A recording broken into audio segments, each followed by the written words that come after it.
Hvala svima koji verno prate naše emisije i žele da pomognu u radu naše produkcije. Nijedna zemlja nije tako skupo platila svoju slobodu kao Srbija. Kupite naše majice na sajtu balkaninfo.rs. Dobar dan, poštovani gledalci, ove emisije aktualna produkcija Balkan Info, ja sam Teša Šanović. Naši današnji gosti su dr. Dragan Petrović i dr. Miloš Dimitrijević. Gospodine Dimitrijeviću, kako komentarišete ova svetska previranja vezana za koronavirus? Teša, hvala što si me pozvao povodom ove teme koja je zapravo i aktualna, kako se zove ova emisija. Koronavirus kao koronavirus, s moje tačke gledišta i sa gledišta mnogih drugih stručnjaka koji su moji poznanici, prijatelji, kolege, jeste jedna teledirigovana priča. Dakle, sam koronavirus kao virus de facto postoji. Međutim, sama činjenica, mi moramo poći od osnovne naučne činjenice šta čini jedan virus, dakle, to je kiselina koja je obavijena proteinom, odnosno proteinskim omotačem, i kako se virus širi. Ovaj virus nije ništa više od običnog gripa i kako je rekao dr. Nestorović, između ostalog, da jednostavno je mnogo blaža verzija od gripa koji mi imamo. Ono što jesu činjenice, medicinske činjenice, jeste da mi imamo ekspanziju mutiranog virusa gripa na svakih 20 do 25 godina. Međutim, ono što je isto tako slučaj sa koronavirusom jeste samo nepoznanica, dakle, na koji način ovaj virus mutira, na koji način se on sanira i ne postoji bilo kakva vakcina koja bi u ovom trenutku zaštitila kako naše sugrađane, tako i prosto ostalo stanovništvo. U toj meri razvija se pandemija, koja opet, s moje tačke gledišta, je teledirigovana. Zašto to kažem? Zato što sam virus nastaje, po onome što mi znamo, u Kini. Dakle, Wuhan, Teš, ti si bio u Kini, jeste mesto gde nastaje, odnosno gde je takozvani nulti slučaj zabeležen.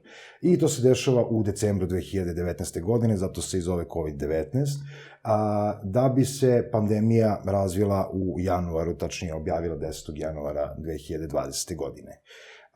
Sada se trenutno širi po Evropi, Kina je ušla, da kažem, u fazu remisije po pitanju samog virusa i jednostavno Evropa je u ovom trenutku najugroženija uz potencijalnu ugroženost severnoameričkog kontinenta i moguće južnoameričkog kontinenta.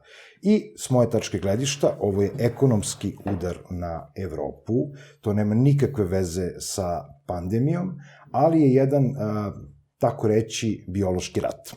Dakle, mi se trenutno nalazimo u ratnom stanju i ovo jeste biološki rat koji ima tendenciju da preraste u ozbiljan ekonomski sukob. I već sam u nekim prethodnim emisijama, kako kod tebe, tako i prosto u nekim drugim svojim autorskim emisijama najavljivao da će od 2019. godine do 2025. svet potpuno promeniti oblik, naročito Evropa. I Evropa je ta koja je ne samo sada na udaru, već svih ovih poslednjih godina upravo se ide na to da se pokaže kako Evropska unija nije stabilna, kako Evropa nije ujedinjena i ono što je najvažnije jeste da se ekonomski potpuno uruši.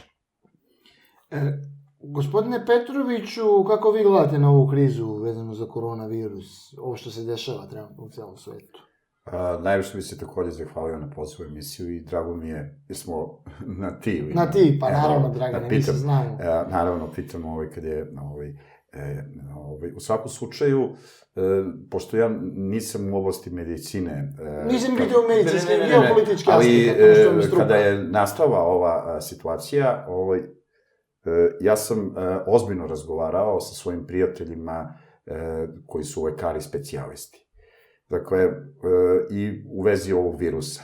I primio sam k znanju, dakle, njihova zapažanja i onda sam čitao literaturu koja je različita po ovom pitanju, jer je ovo novi fenomen.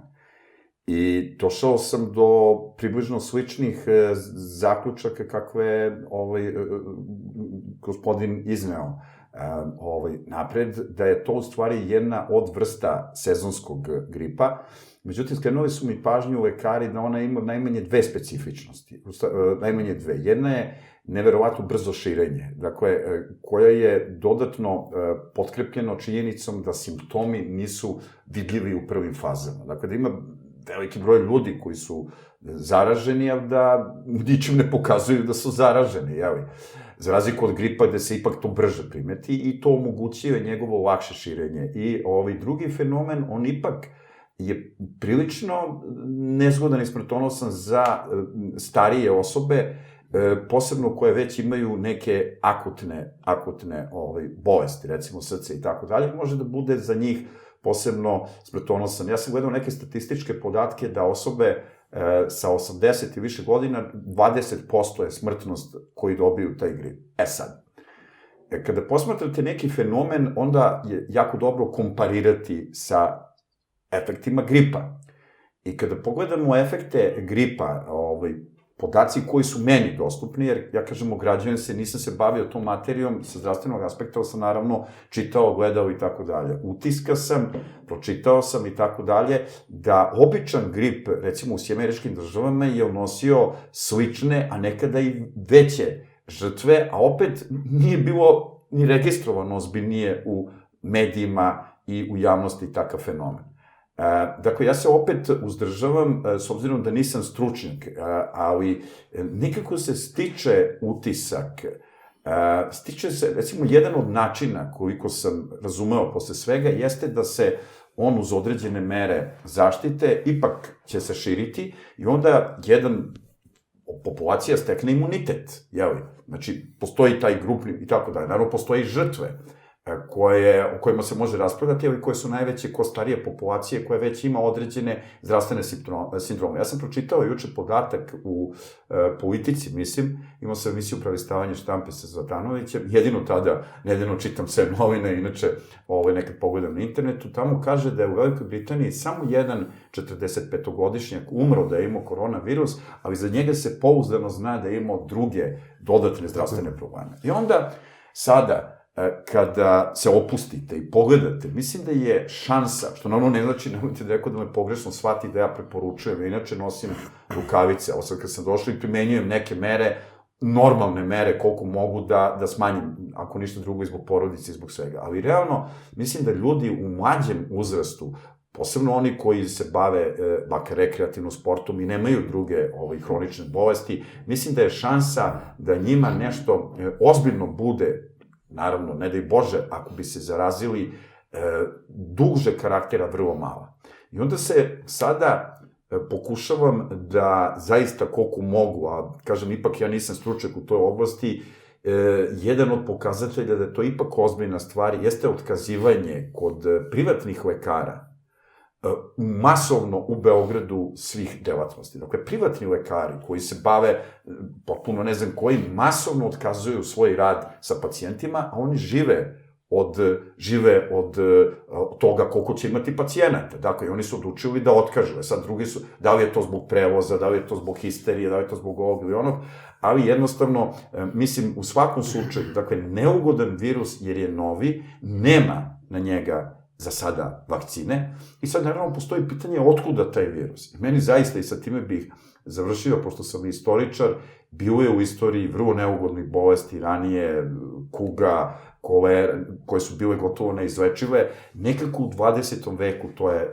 izuzetno stanjeno, posle Drugog svetskog rata. Međutim, mi se sada suočavamo u zadnjih nekoliko decenija da se javljaju kao vrlo ozbiljne bolesti koje nikada nisu postojale. Počevši od side, pa preko ptiče gripa, sarsa, onda svinjskog gripa i tako dalje. I dolazi se nekako do zaključka. Evo, gospodin kolega je završio i bezbedno, što nije slučaj sa mnom, dakle, on verovatno zna da li je to jedna vrsta iz laboratorije, pošto sve zemlje vrše, poznato je da je Japan i druge zemlje i tokom Drugog svetskog rata. Eksperimente opet, jeste, da. I da li se to slučajno izađe ili se čak podmeće određenim narodima. Ja ne mogu da dam tako krupne zaključke, ali mislim da je vrlo koincidentno. Naravno, ovde imaju prostora svi teoretičari. Oni koji kažu da je ovo teorija zavere, od čega ja se ne udaljavam, i zlatina milijarda, jer ako to zaista pogađa ljude od 65 godina i najviše, da je to užasno smrtno za njih, naročito iznad 75-80 godina, onda svašta može da se pomisli. I da se to pojavilo u Kini i ko stoji iza toga. U svakom slučaju, vidjet ćemo dalje, eto, toliko za prvo. Ja ću nastaviti, odnosno pokušat ću da odgovorim na određena pitanja koje je kolega postavio. Naime, ono što jeste indikativno jeste ta, ajde kažemo, smrtnost kod starije populacije. Međutim, prema Svetskoj zdravstvenoj organizaciji, smrtnost od običnog gripa, da kažemo sezonskog gripa, tokom jedne godine, iznosi na osnovu svetske populacije od 650 do 700 hiljada ljudi. Među tih 700 hiljada ljudi nalazi se dobar broj oni koji je 65 plus, naročito 75-80 plus. Znači, to su podaci koji mogu se provere na internetu i koje sam ja proverio, jer takođe nisam iz medicinske struke.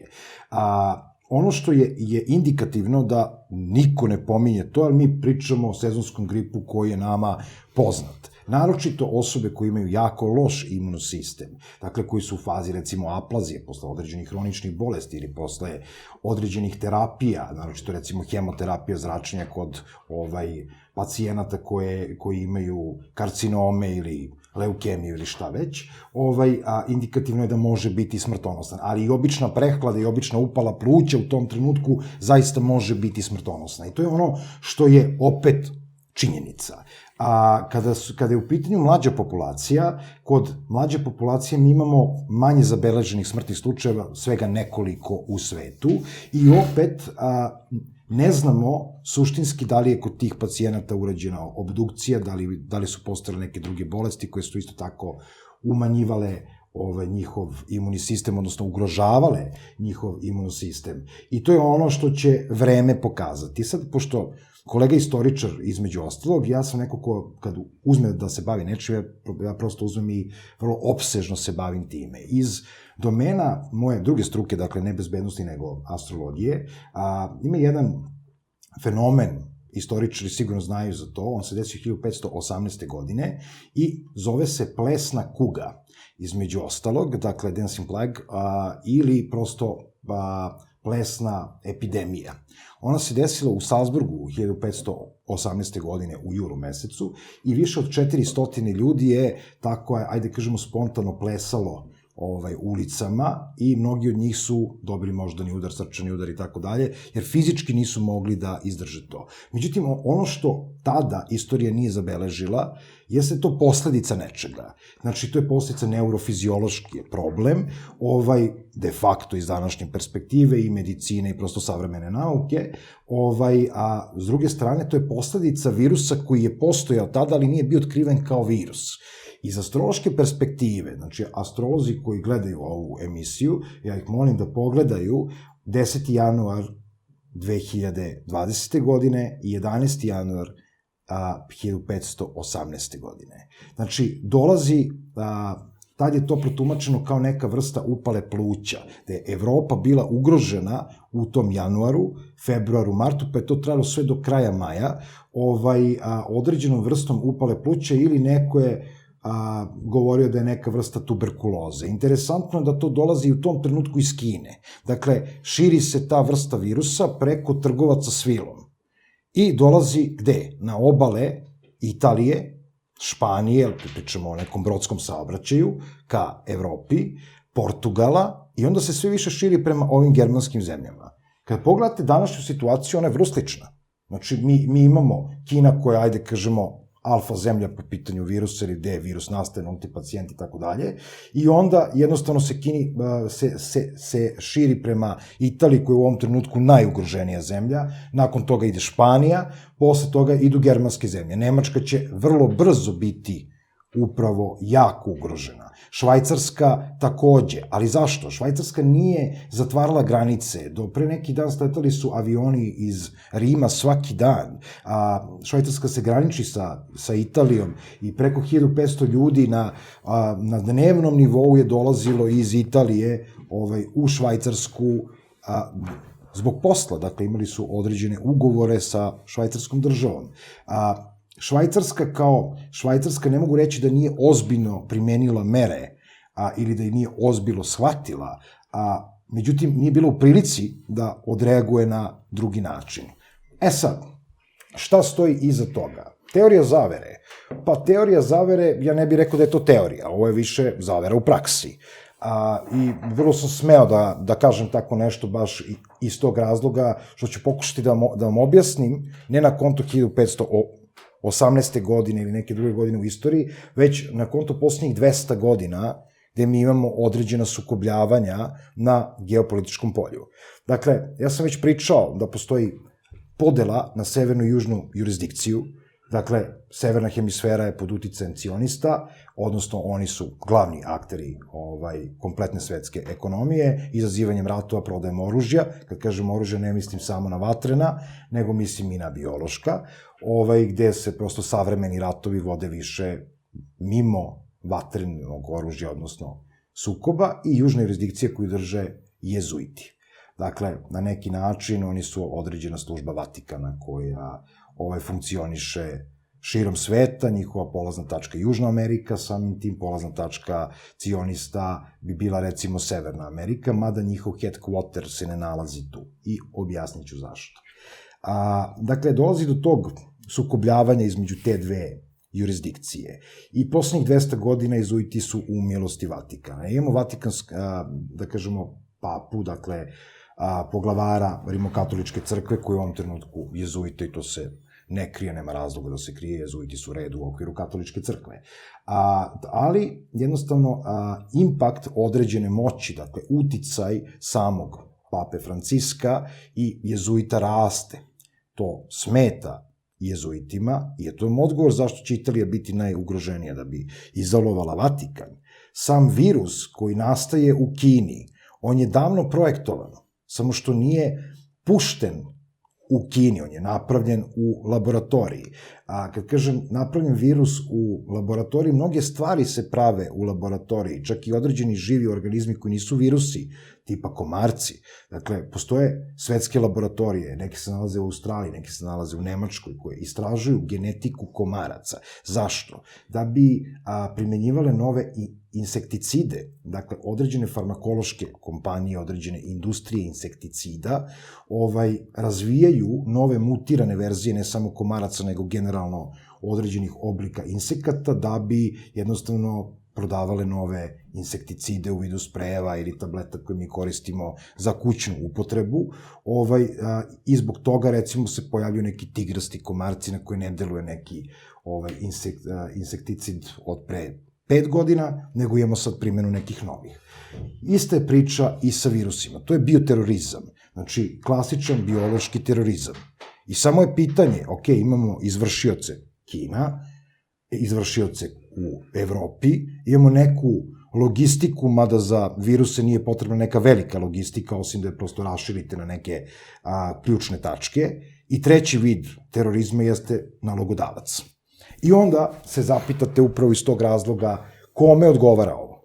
Znači, i da li je ovo udar na Kinu? Prvobitno je tako izgledalo. Kinezi su ojačali, preterano su ekonomski jaki, drže sve i udar na Kinu. Ja vam kažem nije. Da li Kinezi imaju veze s time? Da, imaju, i ovo je njima toliko dobrodošlo kineskoj ekonomiji, kineskoj državi, da jednostavno prvo rešili su stvar kod Hong Konga. Znate da je bio sukob sa protesti, demonstracije, Hong Kong je bio na ivici ključanja. Zabranom skupova, vi ste rešili taj problem. Druga stvar, kineska ekonomija je jako izgledala prvobitno na udaru, kolega će to sigurno bolje objasniti jer je ekonomista, ona je jednostavno sačekala virus, krahirale su akcije kineskih industrija i kompanija na berzi, sledeći potez je bio otkup, zato što dolazi do prodaje, dakle, malih akcionara i drugih akcionara iz Evrope, pada kineska ekonomija u očima javnosti, Kina kupuje svoje deonice, apsolutno stavlja sve pod svoju kontrolu i onda ostavlja, zatvarajući granice, Evropu bez proizvodnje. Znači, njihova proizvodnja u tom trenutku nestaje, ona samo biva problematična da se prenese u Evropu. Mi nemamo izvoz. I onda, šta, imamo trošenje rezervi ovde, koje su sve skuplje. Dakle, određenih proizvoda, kompjuterskih mahom, elektronike, do najsitnijih proizvoda koji dolaze iz Kine. U tom trenutku kineska ekonomija ne dolazi do devalvacije, nego dolazi do hiperprodukcije u tom trenutku. Znači, Kina jednostavno postaje sama svoja. I ekonomski potpuno nezavisna. Na izgled. Zato što nalogodavac svega toga nije Kina. Ali partner u tom poslu svakako jeste. Ja opet pravim aluziju na britansku krunu i ne zove se ovaj virus za džabe korona na latinskom kruna. Mislim, ona ne liči na krunu kao što neki kažu. Viruse kad pogledate kroz mikroskop, oni deluju svi relativno slično za mene koji sam laik u oblasti medicine.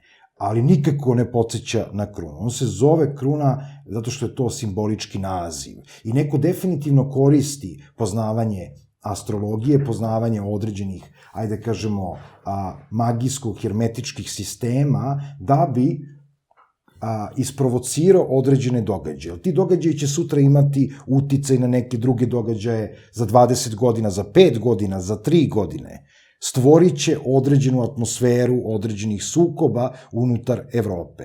Astrološki gledano, Evropa je bik. Mi imamo Urana koji je ušao u bik. To je prirodno drugo polje i vaši gledalci možda znaju, to utiče na finansije.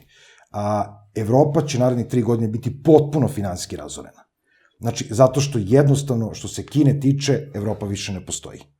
I što se tiče nekog drugog dela sveta, pa i Velike Britanije, je isto tako. Sad, opet, neko će reći koincidencija, ali Boris Johnson završava posao Brexita. Jednostavno u parlamentu dobija tu podršku neophodnu da Britanija izađe iz Evropske unije, 3 dana nakon toga lansirana priča korone. Znači, 3 dana nakon Brexita. Dakle, govorimo o tome da se to čekalo. A kako komentarišete, recimo, činjenicu da među zaraženima nalazi se šef pregovaračkog tima Evropske unije za Brexit? Naravno, zato što Evropska unija, ovo je udar na Evropsku uniju. I kad pogledate, recimo, ja sam imao neku raspravu ovde sa ambasadorom Evropske unije, koji je meni govorio da je Evropska unija stabilna, da je najstabilnija ekonomski, ja sam bio vrlo skeptičan po tom pitanju i jednostavno sa Sam Fabricijem sam pričao na tu temu da onoga trenutka kada se desi prvi sukob na teritoriji Evropske unije ili prvi ekonomski udar, Evropa će se pokazati kao jako nestabilna. Znate šta se sad trenutno dešava na granicama Unije? Znači, bila je priča Schengen zone gde ne postoje granice između. U ovom trenutku su vrlo stroge te granice. Dakle, nema jedinstva ni u borbi protiv koronavirusa, nema jedinstva Unije ni u ekonomskom smislu, nema jedinstva Unije ni na nekom domenu vojne zatvaranje takozvano tih spoljnih granica. Nema nikakvog jedinstva unutar Unije. I Evropska unija mora da propadne. Znači, Evropska unija će do 2025. nestati ili će biti potpuno obesmišljena kao određeni projekat. Neću reći da likujem zbog toga ili da mi je drago, ali jednostavno smatram da je Evropska unija kao Evropska unija jedna maligna tvorevina koja jednostavno svakako nama kao državi Srbiji ne služi na dobro i mogu reći da kada se ta stvar dogodi, odnosno kada Evropska unija nestane, da će Srbiji biti u nekom domenu lakše, osim što u ovom trenutku, dakle, mi imamo jedno isto obesmišljeno stanje unutar Srbije. Gospodine Petroviću, pomenuo je kolega Dimitrijević da je ovo veliki udar na svetsku ekonomiju. Kako komentarišete ekonomske rezultate koronavirusa, ono što se do sada vidi? Pa da, apsolutno se slažem da je Kina na neki način pogođena, jer je tamo bio taj, kažemo, epicentar, ili barem tako se stiče utisak, na kraju će se to ipak sve razbistriti, sada imamo neke podatke prema kojima uvek treba da budemo rezervisani, ali ja znači, odgovor je da, ali mislim da Kina, priznala je Kina da je prvi kvartal ove godine ima slabiji rast nego prošle, znači izvestan, ali meni se čini da će Kina neće baš mnogo biti uzdrmana od toga i da je ona... Neće uopšte. Da će ona stati na noge, mada je konstatovano u samoj Kini da je prva tromesečja ove godine, ne znam, 2,5 meseca na koji su dali izveštaj, da je slabiji rezultati nego što se očekivalo i tako dalje. Dakle, neki kratkoročni minus su zabeležili, ali mislim da, recimo, predsjednik Američkih država, Donald Trump, je izvršio pritisak njemu svojstven na njegov način, što je na svom Twitteru napisao da je šef centralne banke, koja je specifična u SAD-u, pošto oni imaju 3 centralne banke, ali jedna je zapravo koja vrši tu funkciju, da on tradicionalno sporo reaguje i da nije smanjio kamatne stope. I ovo je odmah posle toga smanjio kamatne stope za 50 indeks poena. Ja mislim da su kamatne stope sada oko 1,2, a ne znam tačno kolika je inflacija u SAD-u, ali je pravilo da kamatne stope prate inflaciju. I tu sad dolazimo na nivo Srbije. Recimo, ima sjajan tekst koji preporučujem najtoplije profesora Đorđa Đukića, redovnog profesora Ekonomskog fakulteta u najnovijem pečatu, koji je izašao na, mislim, 6 strana o ekonomskim posljedicama, ovo što ste me pitali.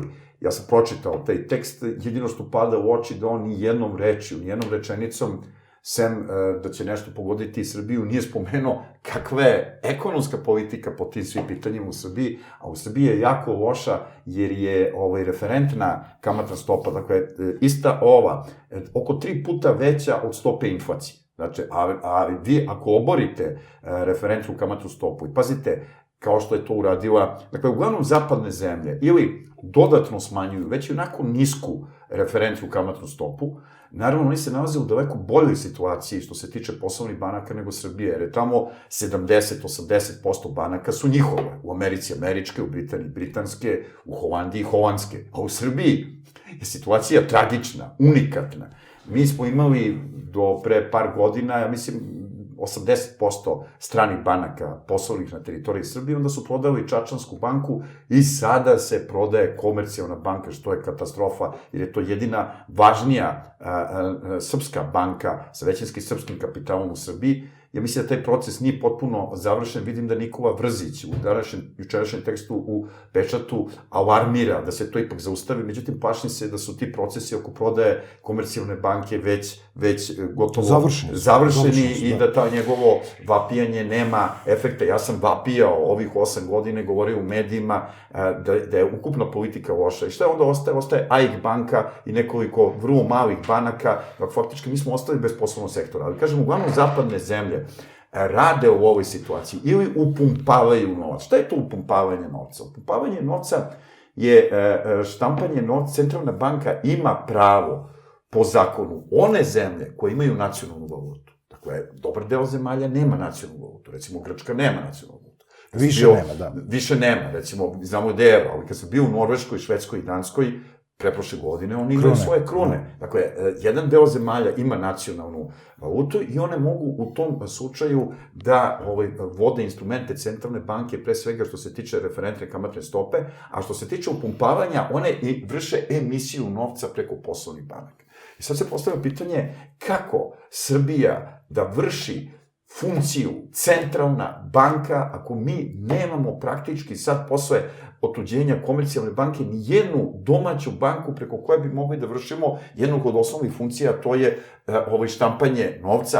Novac se štampa iz 100 razloga, da to ne bude inflacija. Prvo, zbog određenog rasta privrede. Drugo, zbog zamene novčanica. Treće, zbog određene politike koju se kreditira, može se pospešiti izvoz neke grane privrede i tako dalje. Mi čak ne možemo tehnički to ni da radimo. Mi dajemo te obveznice. Znači, ono što se nije usudio ili nije su bili zainteresovani iz pečata da pitaju cenjenog profesora Đorđa Đukića kako je ta politika koju vode zapadne zemlje i uopšte u krizi, a i vezano i za ovu kratkoročnu krizu, kako se oni ponašaju, sasvim drugčije nego mi. I sad, znači, štampa se novac, to se zove upumpavanje novca. Naravno da su Američke države u vrlo dobroj poziciji i banka koja štampa evro jer one imaju svetsko sredstvo plaćanja.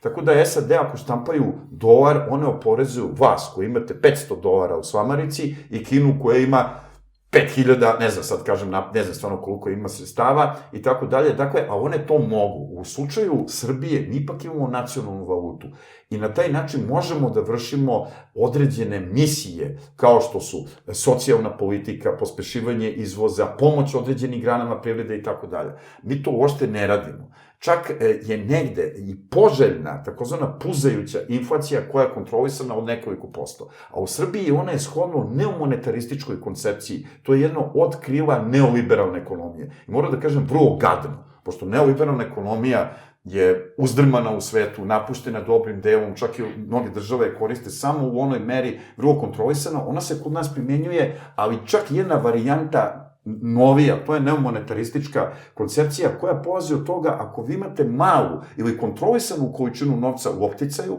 računajući N1, N2, N3, to su depoziti, poviđenju, gotov novac i tako dalje, vi ćete kontrolisati onda i cene, jer će cene na tom prostoru koji kontrolišete biti manje. Mislim da ona doživljava ovde dodatan udar i zato bi bilo dobro, naravno mi nemamo mogućnost, stručna javnost da reaguje, mediji to ne prenose i nije slučajno da je Nebojša Katić rekao za bilo kakvu, u intervju u geopolitici, mislim preno 7-8 meseci, mislim da geopolitika nažalost i ne izlazi u zadnje vreme, on je rekao da bilo šta, ako hoćemo da promenimo u Srbiji u ekonomskom i društvenom smislu, moramo makar malo da oslobodimo medije, jer nema javnog dijaloga. Dakle, to se zove pumpanje novca ili, ajde da kažem, štampanje određene količine novca koja bi bila planska, na kraju centralna banka, tu naravno kontrolisana. I drugo, da se smanje referentne kamatne stope centralne banke. To kod nas nije slučaj. I šta se dešava? Evo, zašto to rade SAD? Zašto to radi Kina? I obara se kurs nacionalne valute. Jorgovanka Tabaković se hvali u medijima. Ja ne verujem da ona to ne zna. Kako je stabilan kurs dinara, a ja bih dodao hrvatsku reč prenapućen, jer ne mogu da se setim nijene reči koja bi rekla prenabildovan. Znači, naša je nacionalna valuta prejaka. Šta to znači u ekonomskoj nauci? Kina oborila nacionalnu valutu.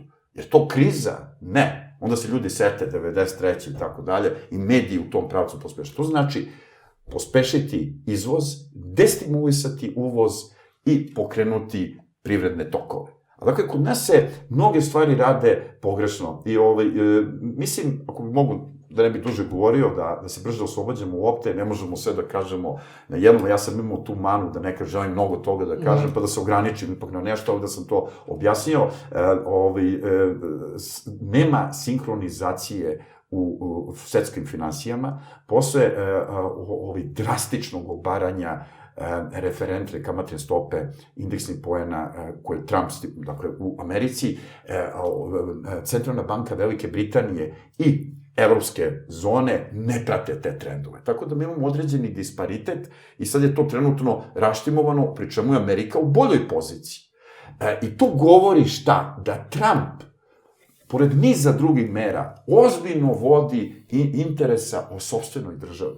Jer on je video da će to u ovoj situaciji da pomogne njegovim građanima. On se ne obazire na to kako će to da se odrazi na drugi deo sveta, na partnere u zapadnoj Evropi, u Japanu i tako dalje. Ja mislim da ova kriza pospešuje nacionalni interes. Dakle, sve stvari imaju i dobre i loše stvari. Šta je bilo sa Italijom? Šta je bilo sa ovim zemljama? Da li su im pritekli pomoć? I tu se slažem sa gospodinom Dimitrijevićem. Nisu naišli čak ni ispunjavanje institucionalnih obaveza u kriznim situacijama koji postoji na nivou Evropske unije. Ne čak Evropske unije koja je mnogo dublje integrisana. Evropske ekonomske zajednice koja je to propisala još pre jugoslovenske krize 70. i 80. godina. I tu dolazimo da svaka država mora na neki način da teži, da bude samodovoljna, makar u egzistencijalnom smislu. Ja kad sam nedavno gostovao kod gospodina Marića i govorio o odnosima Srbije i Crne Gore, ja sam se vratio na zaključke knjige moje kolege Stankovića iz marta 2006. gde sam zaključio da Crna Gora ne može da egzistira kao samostalna zemlja jer nema dovoljno obradivih površina da prehrani svoje stanovništvo i u isto vreme ne može ni turista turiste i tako dalje, upućena na ostale srpske zemlje, Republiku Srpsku i Srbiju. I to se nekome učinilo, pa to je budalaština u vreme da možeš da kupuješ ne znam kakvu hranu, krompir možeš da kupiš, ne znam, iz Belgije ili ovo, Belgijanci su i tako dalje. Ne! Uvek zemlja mora da vodi računa o sopstvenim snagama i mislim da ovo je jedna velika opomena, jedan šamar mondijalistima i globalistima, kojih ima u Srbiji, naročito su uticajni pri vladajućim strukturama i tako dalje, koji sve relativiziraju i koji govore da nacionalno nije toliko bitno. Ovo će ljude otrezniti u svim zemljama. I poslednje što ću sada reći je migrantski problem koji je upravo u ovo vreme, da li slučajno, dodatno aktiviran. Evo, samo ću spomenuti u onoj rečenici, ja sam imao čast da u knjizi Akademije nauke Američkih država, koja je objavljena, oni objavljaju naravno knjige, to nije ništa neobično, i knjige vezano za pojedine zemlje. Kao što vidite, objavili su knjigu o Ukrajini, knjigu o Albaniji, knjigu o Finskoj, knjigu o Litvaniji i objavili su knjigu o Srbiji. Jer njihovu stručnu je izašao u martu 2019. u Njujorku. Ja sam imao sam čast da objavim poglavlje Srbija i migrantska kriza, evropska migrantska kriza i Srbija 2014-2018, zato što sam predao 2018 i tako dalje. I hoću da kažem da je to migrantsko pitanje vrlo akutno i da je Turska primirila u martu 2016. na osnovu sporazuma sa Evropskom unijom, takozvanu kopnenu rutu gde dolazi najveći, i sada se to ponovo aktivira. Ajde, počnemo o migrantskoj krizi. Gospodine Dimitrijeviću, pominjali ste okultne korene koronavirusa. Zašto baš korona, kruna? Pa kažem, zato što to idejni tvorac svega toga bi, recimo, trebalo da bude britanska kruna, odnosno britanska kraljica, odnosno engleska. Engleska je napravila Kini 1000-godišnju strategiju. Nije Kina sama po sebi ta koja nosi 1000-godišnju strategiju. Kada pogledate, opijumski ratovi, put svile i svega ostalo što mi vezujemo za Kinu zapravo je projekat engleske krune.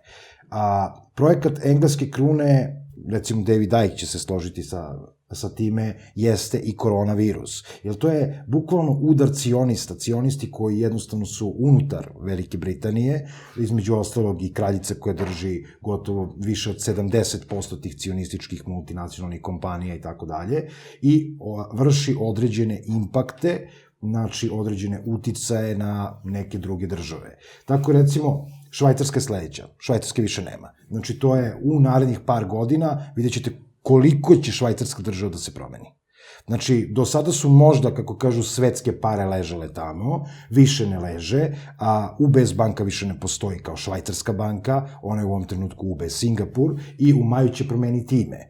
Pritom, 30% UBS-a u ovom trenutku drži Britanija, 70% drži Jevreji, odnosno Jevreji cionisti, ne ortodoksni Jevreji.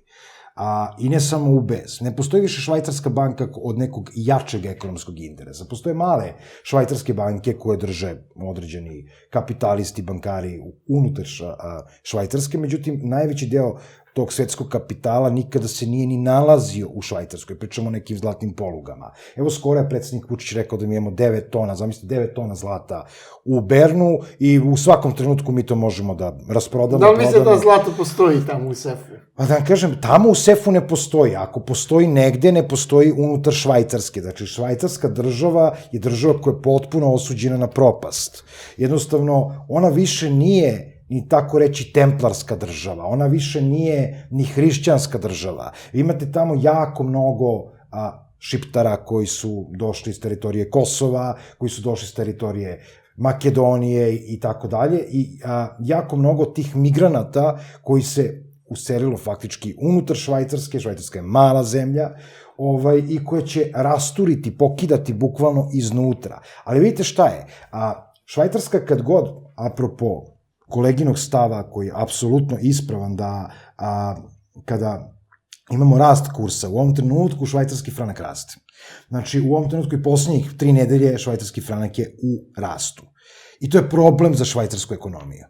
On mora da se veštački obara i to podhitno, jer ako on nastavi fazu rasta, švajcarska ekonomija i švajcarska privreda su u ozbiljnom problemu, što će svakako biti. A mi ćemo uticaj ekonomski sve kompletne ove krize oko koronavirusa osjećati u novembru i decembru naročito i sledeće godine u martu. Vidjet ćete to. Znači, sve ovo što se trenutno radi, to je potpuno nadrealno trošenje resursa ove zemlje.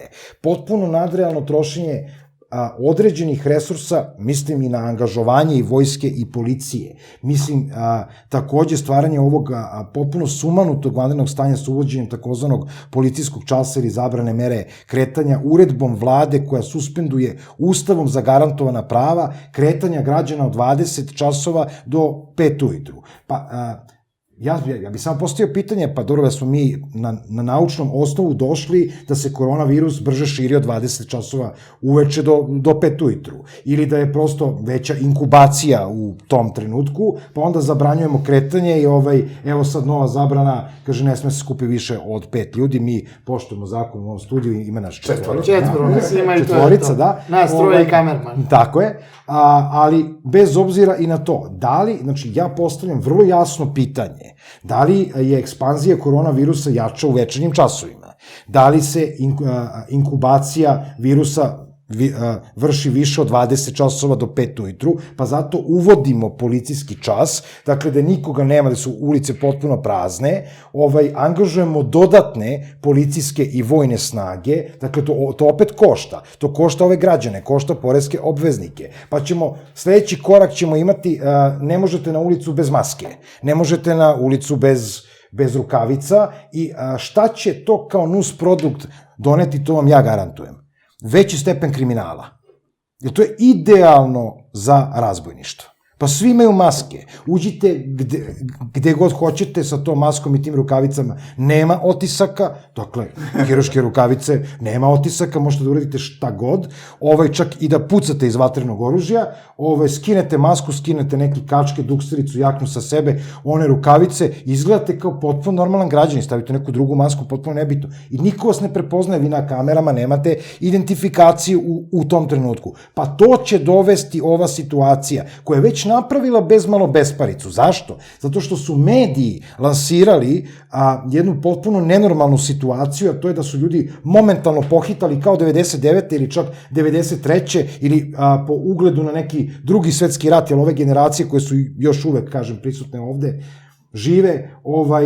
žive u prosto sećanju na tu neku nemaštinu i na krizu i 90. godina, jednostavno dolazi se do toga da je potpuno rasulo i onda imate te slike koje se šeruju raznim društvenim mrežama o punim kolicima brašna, ulja, šećera, pa ovde posljednje 2 generacije ne znaju da naprave hleb. Ja sam ubeđen u to, možda negde u nekim seoskim sredinama, da, ali u gradskim sredinama, vi da sada da uzmete nekoga ko ima 20 kusur godine i kaže, ajde napravi hleb, pa kaže, nema problema, ima to na YouTube-u, pa će sa YouTube-a da pravi hleb. Ma kako da ne? Pa neće biti nestašica ni goriva trenutno sad što se dešavaju se ti neki redovi na pumpama. To je samo veštački stvaranje te krizne situacije koja je medijski lansirana. Ali šta se time dobija?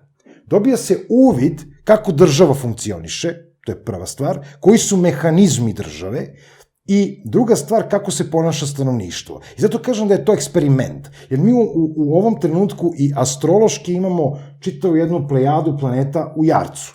Mislim, Jarac inače predstavlja to nešto konzervativno, staro, vrlo ograničeno, znači određeni mehanizmi ograničenja nalaze se tu.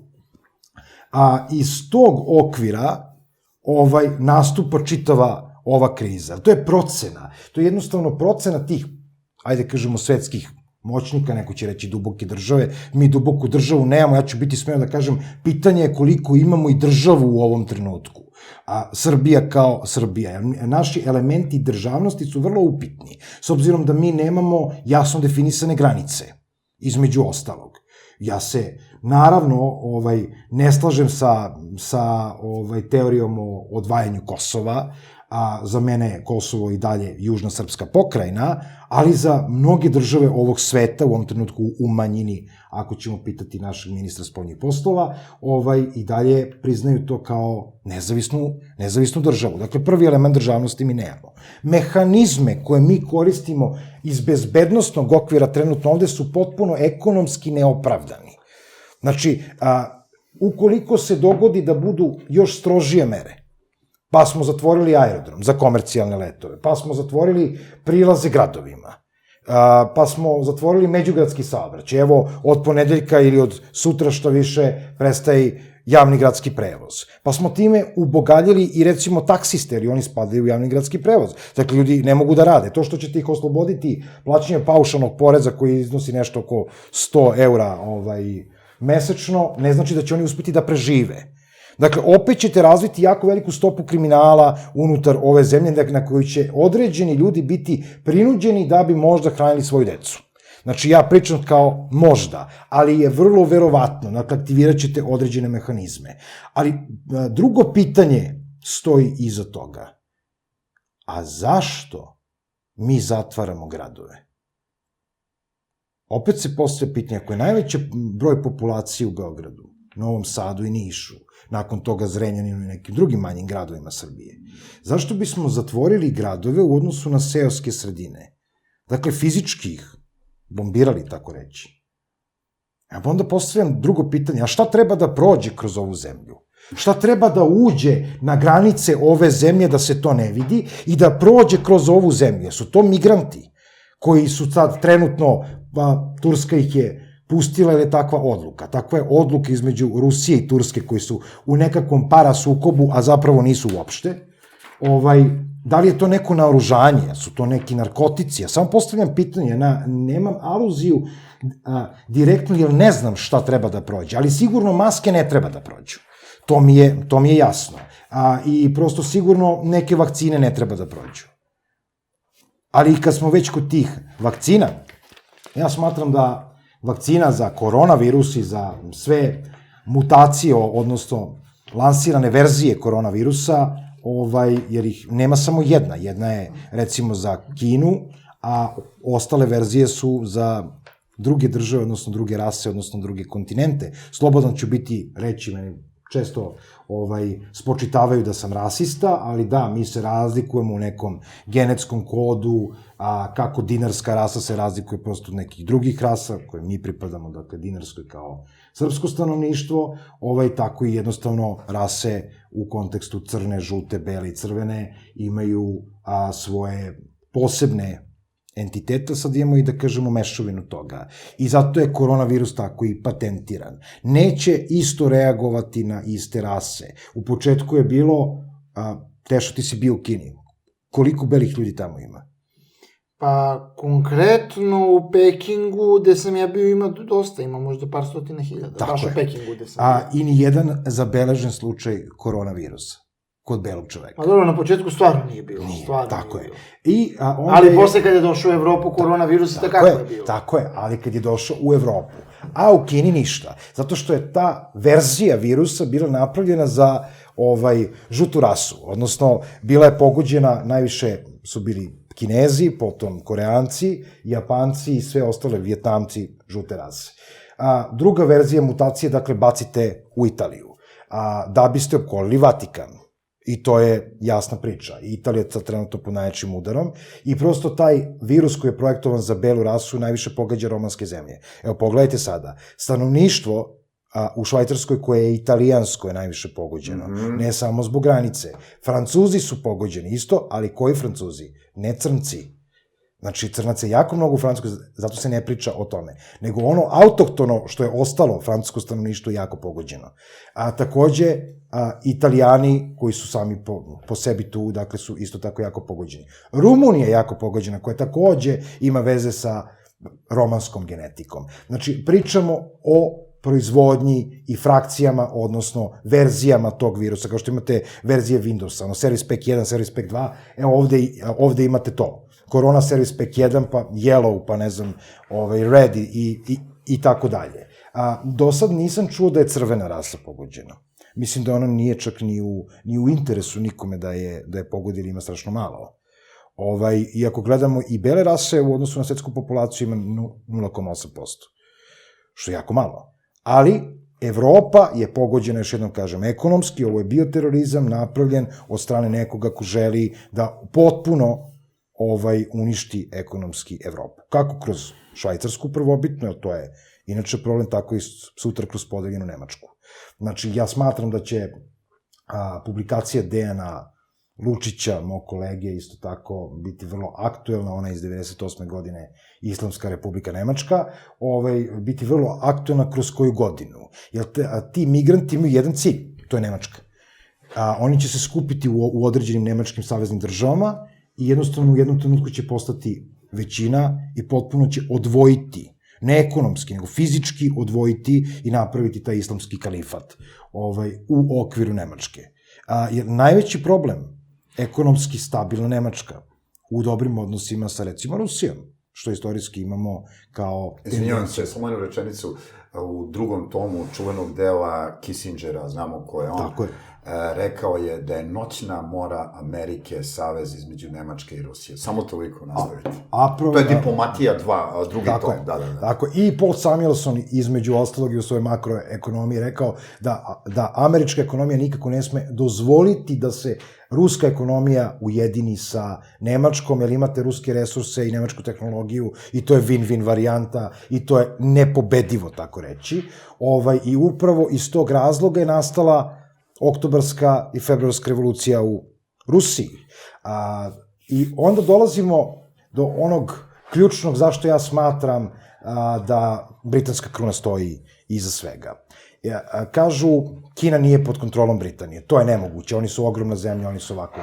Ja tvrdim apsolutno da jeste. I pod kontrolom je onoga trenutka kada je izvršila aneksiju Tibeta, odnosno kada je bila komunistička revolucija. Gde god se našla komunistička revolucija, bilo gde na svetu, iza toga, verujte mi, stoje Englezi.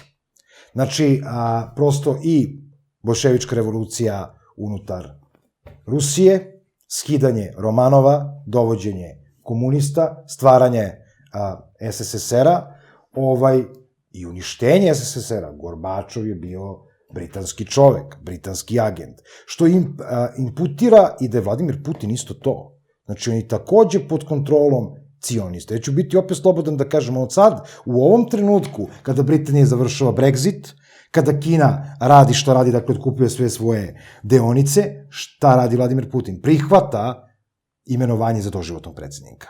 I to je savez koji će u budućnosti biti najjači ekonomski savez. Dakle, sledeća stavka koju će Britanija potpisati, to je trgovinski sporazum sa Rusijom, jer nema obligaciju sankcije kao što imaju druge zemlje Europske unije, i jednostavno konekcija Kina, Rusija, Britanija, Indija, nakon toga i Brazil, i vi imate zemlje BRICA. I to je portfolio za lansiranje sledeće zlatne monete koji će biti zlatni juan. Zlatni juan će biti baziran na engleskoj funti. I Engleska je namerno Brexitom oborila funtu, apropo pričamo o kolegi. Znači, oborila je funtu da bi stekla uslove za Brexit.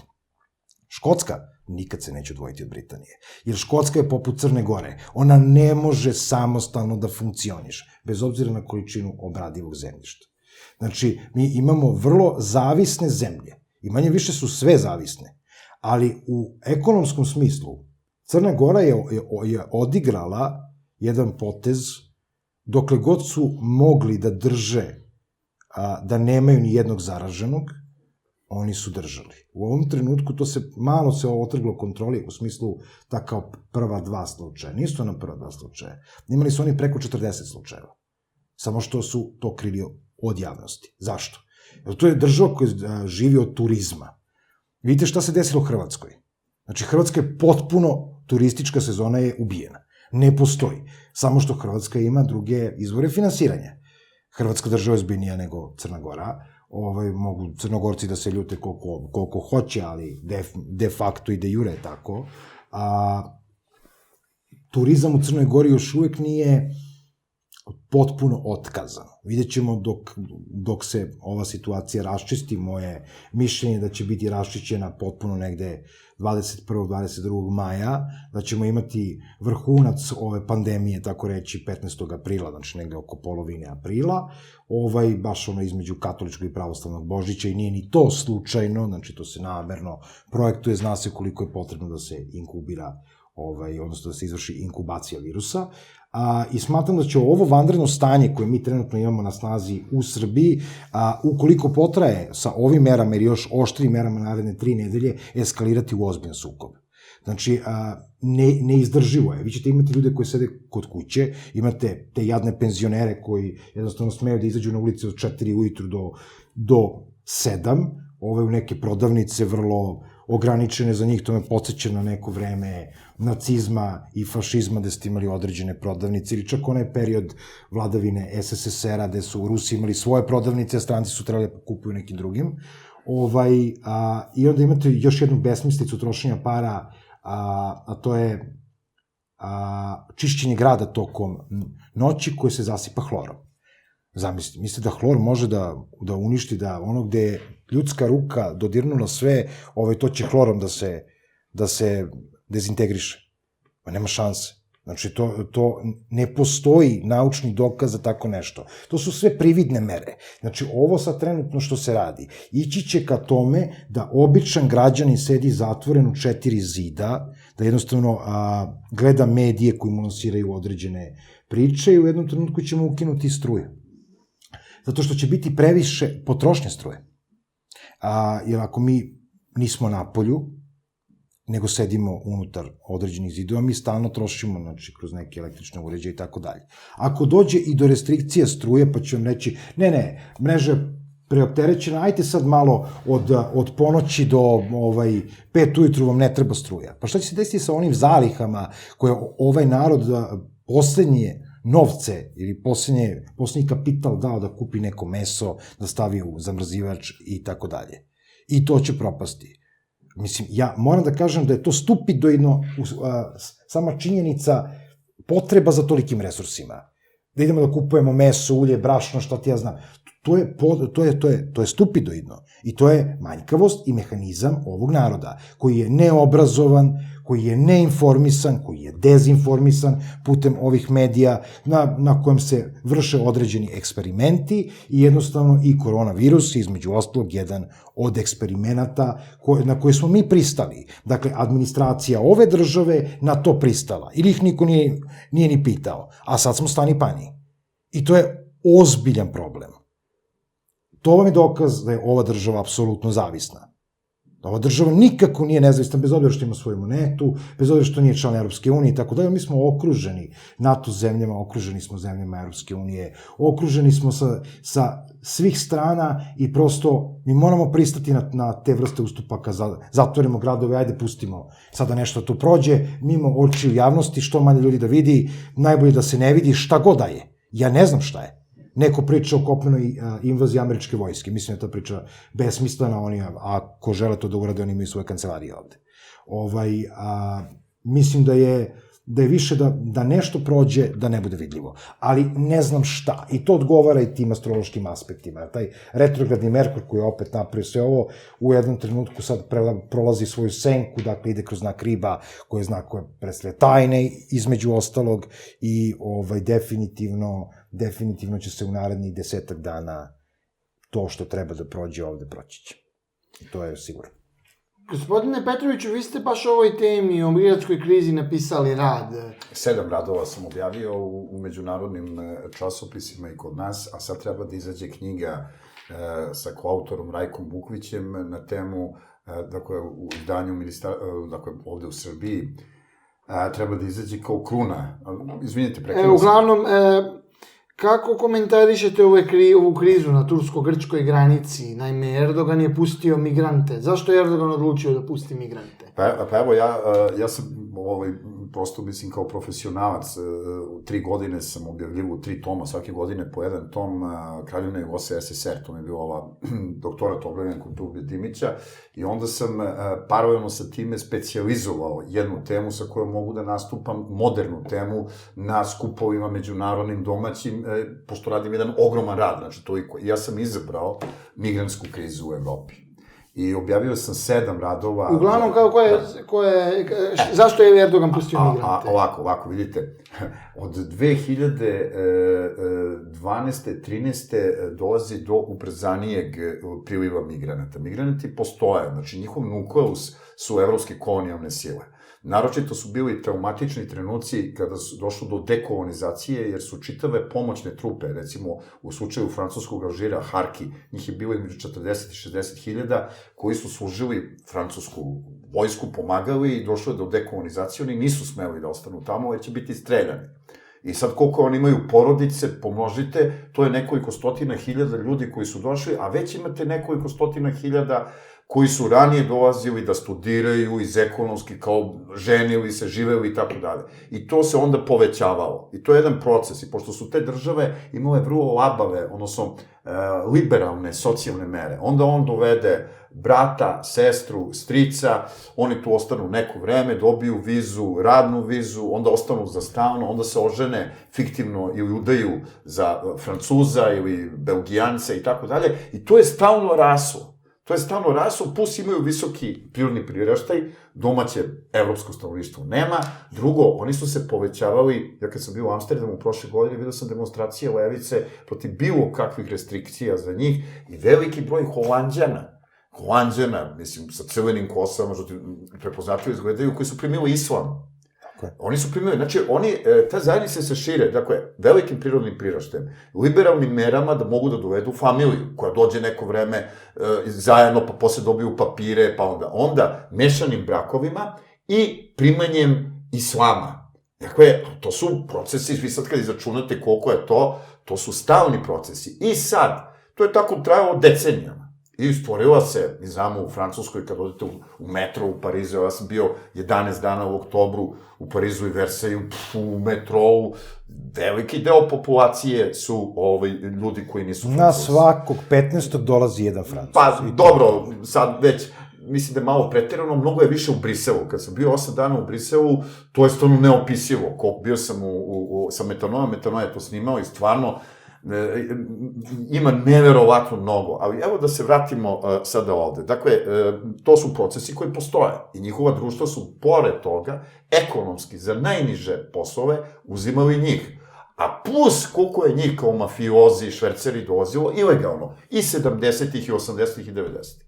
Na sve to, od 2012. 13. zbog arapskog proleća, zbog sukoba u Siriji, zbog intervencije američko-britanske u Afganistanu, zbog svrgavanja Gaddafija i stalnog rata koji imamo 2011. I sada dalje da nabrajam, dolazi do pojačanih migracija koje stoje svo vreme iz ovih razloga koje sam rekao, plus glad. Plus glad, imate subsaharsku Afriku, Mauritanija, Mali, Niger, Čad, koji ljudi ne mogu da se prehrane, tamo je Sahara, ne znam ovo. I sad, kada se sve to doda, formirana je ilegalna ruta. Toto je bila sporadična, sad je stalna. 2 rute su formirane kolosalne na nivou Evrope. Jedna se zove mediteranska, druga se zove balkanska kopnena. Ne postoji druga kopnena, sem ove. Mada u zadnje vreme imaju neki kapilari preko Ukrajine, ali to je sitno. Dakle, evropska ruta migrantskog pritiska je vezana za Tursku i ulazak u Grčku i Bugarsku i dalje ide dalje. Vidite sad, što se tiče mediteranske rute, svo ovo vreme, oba ove rute su gotovo ravnopravne, s time da balkanska ruta ima jednu mali deo mediteranske, to su Grčka ostrva. Znači, na Grčka ostrva dolaze desantom iz Turske, plus kopnena ruta preko istočne Trakije. Sada, udar je bio nesnosan 2015. do marta 2016. To su milionske razmere, koje su prešle samo preko te rute. Tada je po Srbiju prošlo, ne znam, 1.000.000 ljudi u tom periodu. Sada, Tada je došlo do dogovora između Erdogana i sedišta Evropske unije oko nekih stvari i to je u svo curenje manje više funkcionisalo. Znači, nije više dolazilo 100.000 ljudi, nego je dolazilo više hiljada mesečno, nekad i nekoliko desetina hiljada. Svo vreme radi mediteranska ruta. Mediteranska ruta ide na Italiju, najviše sa obala Libije, i jako su Tunis, Maroko i Alžir bliži, u Libiji je bezvlašće i oni idu sa peščanih obala Italije, Libije idu na Italiju. I pošto italijanske obale su ogromne, oni idu svuda, na Siciliju, Palenterariju, Sardiniju, idu svuda, švercuju se, dave se i tako dalje. To su neverovatni podaci koje sam ja u tih 7 radova navodio, uključujući ovaj finalni koji je objavljen u Sjemeničkim državama, što je, mislim, pak za mene velika čast da je to uopšte objavljeno. Sad, naravno, nisam smeo da spominjem Soroša i neke druge stvari, ali, sad, preko Španije ide preko Seute i Melilje, oni su sastavni deo, kako je Španija država deo Maroka kao koloniju, onda su oni davali dekolonizaciju, severni deo se zove El Rif, pa onda ima Sidi Ifni dole, pa Rio de Oro, španska ekvatorijalna Afrika, Rio Muni i tako dalje, ali ovaj severni deo El Rif, dekoloniziran 59. godine, ali su oni zaudržali Seutu i Melilju. I oni su ta 2 grada proglasili sastavni deo španske nacionalne teritorije. I onda su tu oni ulazili kako su hteli. Da su bili Španci i dobili sredstva od Evropske unije i napravili su zid, koji su opasana ta 2 grada luke i tu se teže ulazi. Ali još uvek curi. Dakle, u Francusku se teže ulazi, uglavnom idu na Korziku, ali idu ovim uhodanim metodama koje sam naveo. Sad, posle marta 2015. glavna ruta, glavna arterija, kopnena ruta, koja ide iz Turske za Grčku i Bugarsku, je dogovorom pritvorena. Sad, tu postoje neka pitanja koje sam ja postavljao u svojim radovima i tek sad vidim u javnosti neko ispominje. Prvo pitanje je, ako su migrantima cilj, navodno, bogate zemlje Evropske unije da dobiju socijalnu pomoć. Znači, Nemačka, Švedska, Holandija i tako dalje. U redu, uglavnom te germanske zemlje, u Francuskoj je mnogo gora ekonomska situacija, u Švajcarskoj je jaka, bio sam prošle godine nedelju dana u Ciriku i tamo je mnogo jaka u nemačkom govornom području i tako dalje. Dolaze ljudi iz Nemačke da rade u Švajcarskoj, a kupuju u susednoj Nemačkoj jer je mnogo jeftinije. Jeste, da, to je. Vidite sad, ako je ta situacija, zašto oni napuštaju udobnu poziciju Evropske unije, u Grčkoj, u Bugarskoj, mogu da idu iz Grčke u Italiju, mogu da idu iz Bugarske u Rumuniju, Mađarsku, Slovačku, doviđenja, jer je kontrola mnogo manja.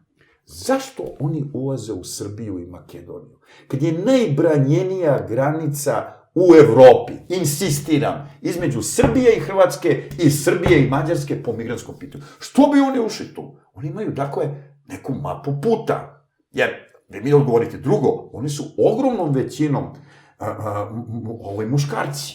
I to u najboljim godinama. Vojno sposobni. Postoje ozbiljne sumnje da su razbijene snage islamske države jednim delom tu došle. Recimo, imate divan intervju, jer morate čitati literaturu, ako se ograničite samo na svoje, morate da vidite šta govore mislioci od autoriteta, bez obzira što ima dosta spinovanja. Jer oni koji najekstremnije misle po sistem nikada neće biti intervjuisani u prestižnim časopisima, što ima istine. Ali ovaj Grk iz Njujorka, koji tamo predaje, izvinite, zastao mi je, ne znam u kom časopisu sam pročitao u zadnje vreme, on kaže da su to čak i Turci i da turska službe ubacuju jedan deo Turaka koji će ući na teritoriju Grčke i tako dalje. Evo, narodne patrole, Srbin Info, YouTube, znamo ko su narodne patrole, Damjan Knežević i Nogo se uključuju i tako dalje. Oni su u Loznici snimili su te migrante koji se hrane iz kazana, sad koliko ti ljudi lažu, koliko ti ljudi loše govore engleski, pa je bio neki nesporazum, oni tvrde da ih niko nije ozbiljno zaustavio u Srbiji i niko ih nije pregledao zdravstveno. Sad, oni možda lažu, ali oni su to izjavili i to je snimljeno. I sad se postavlja pitanje, i sad tu dolazimo do nekih ključeva koje je gospodin Dimitrijević pokrenuo, jer se postavlja pitanje, mi smo se ovde razumeli da u svo uvažavanje, ne daj Bože da nas neko proglašava da mi podbunjujemo narod, da se ne pridržava, ja sam nosim rukavice, perem ruke 60 puta, sve činim, da se pridržim toga, ali postavljam pitanje, nije to baš tako kao što je reakcija. Znate, ako čovjek ne može da izlazi iz kuće, ima 70 godina, pa on će da umre posle nekog vremena. Znači, ovo su suviše radikalne mere. Prvi virus će da ga sačeka kad se završi kriza, izaće napolje i prvo će ga sastaviti. Pazite, ludilo koje postoje, evo navešću, lični primjer u jednoj jedinoj rečenici. Juče sam snimao u svom studiju poslednju emisiju, jer i kamerman i sve ne može više da dolazimo, iz razloga koje. I završili smo u 19:00.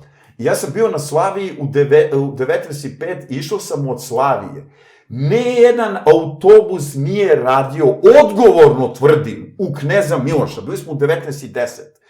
Čekali smo tamo, prošlo je 50 autobusa zavraćenih, ide u garažu. Tako. Samo su 274 koje idu na Novi Beograd. Ja sam išao 8 kilometara peške.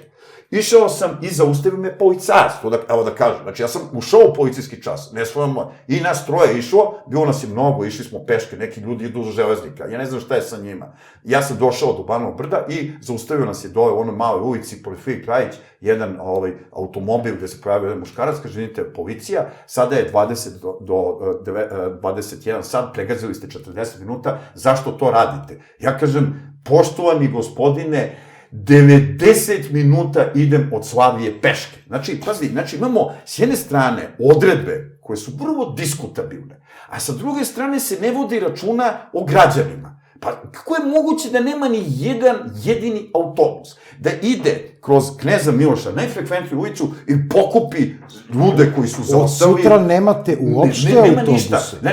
Čak ni prividno, da. A zamislite ljude iz Obrenovca.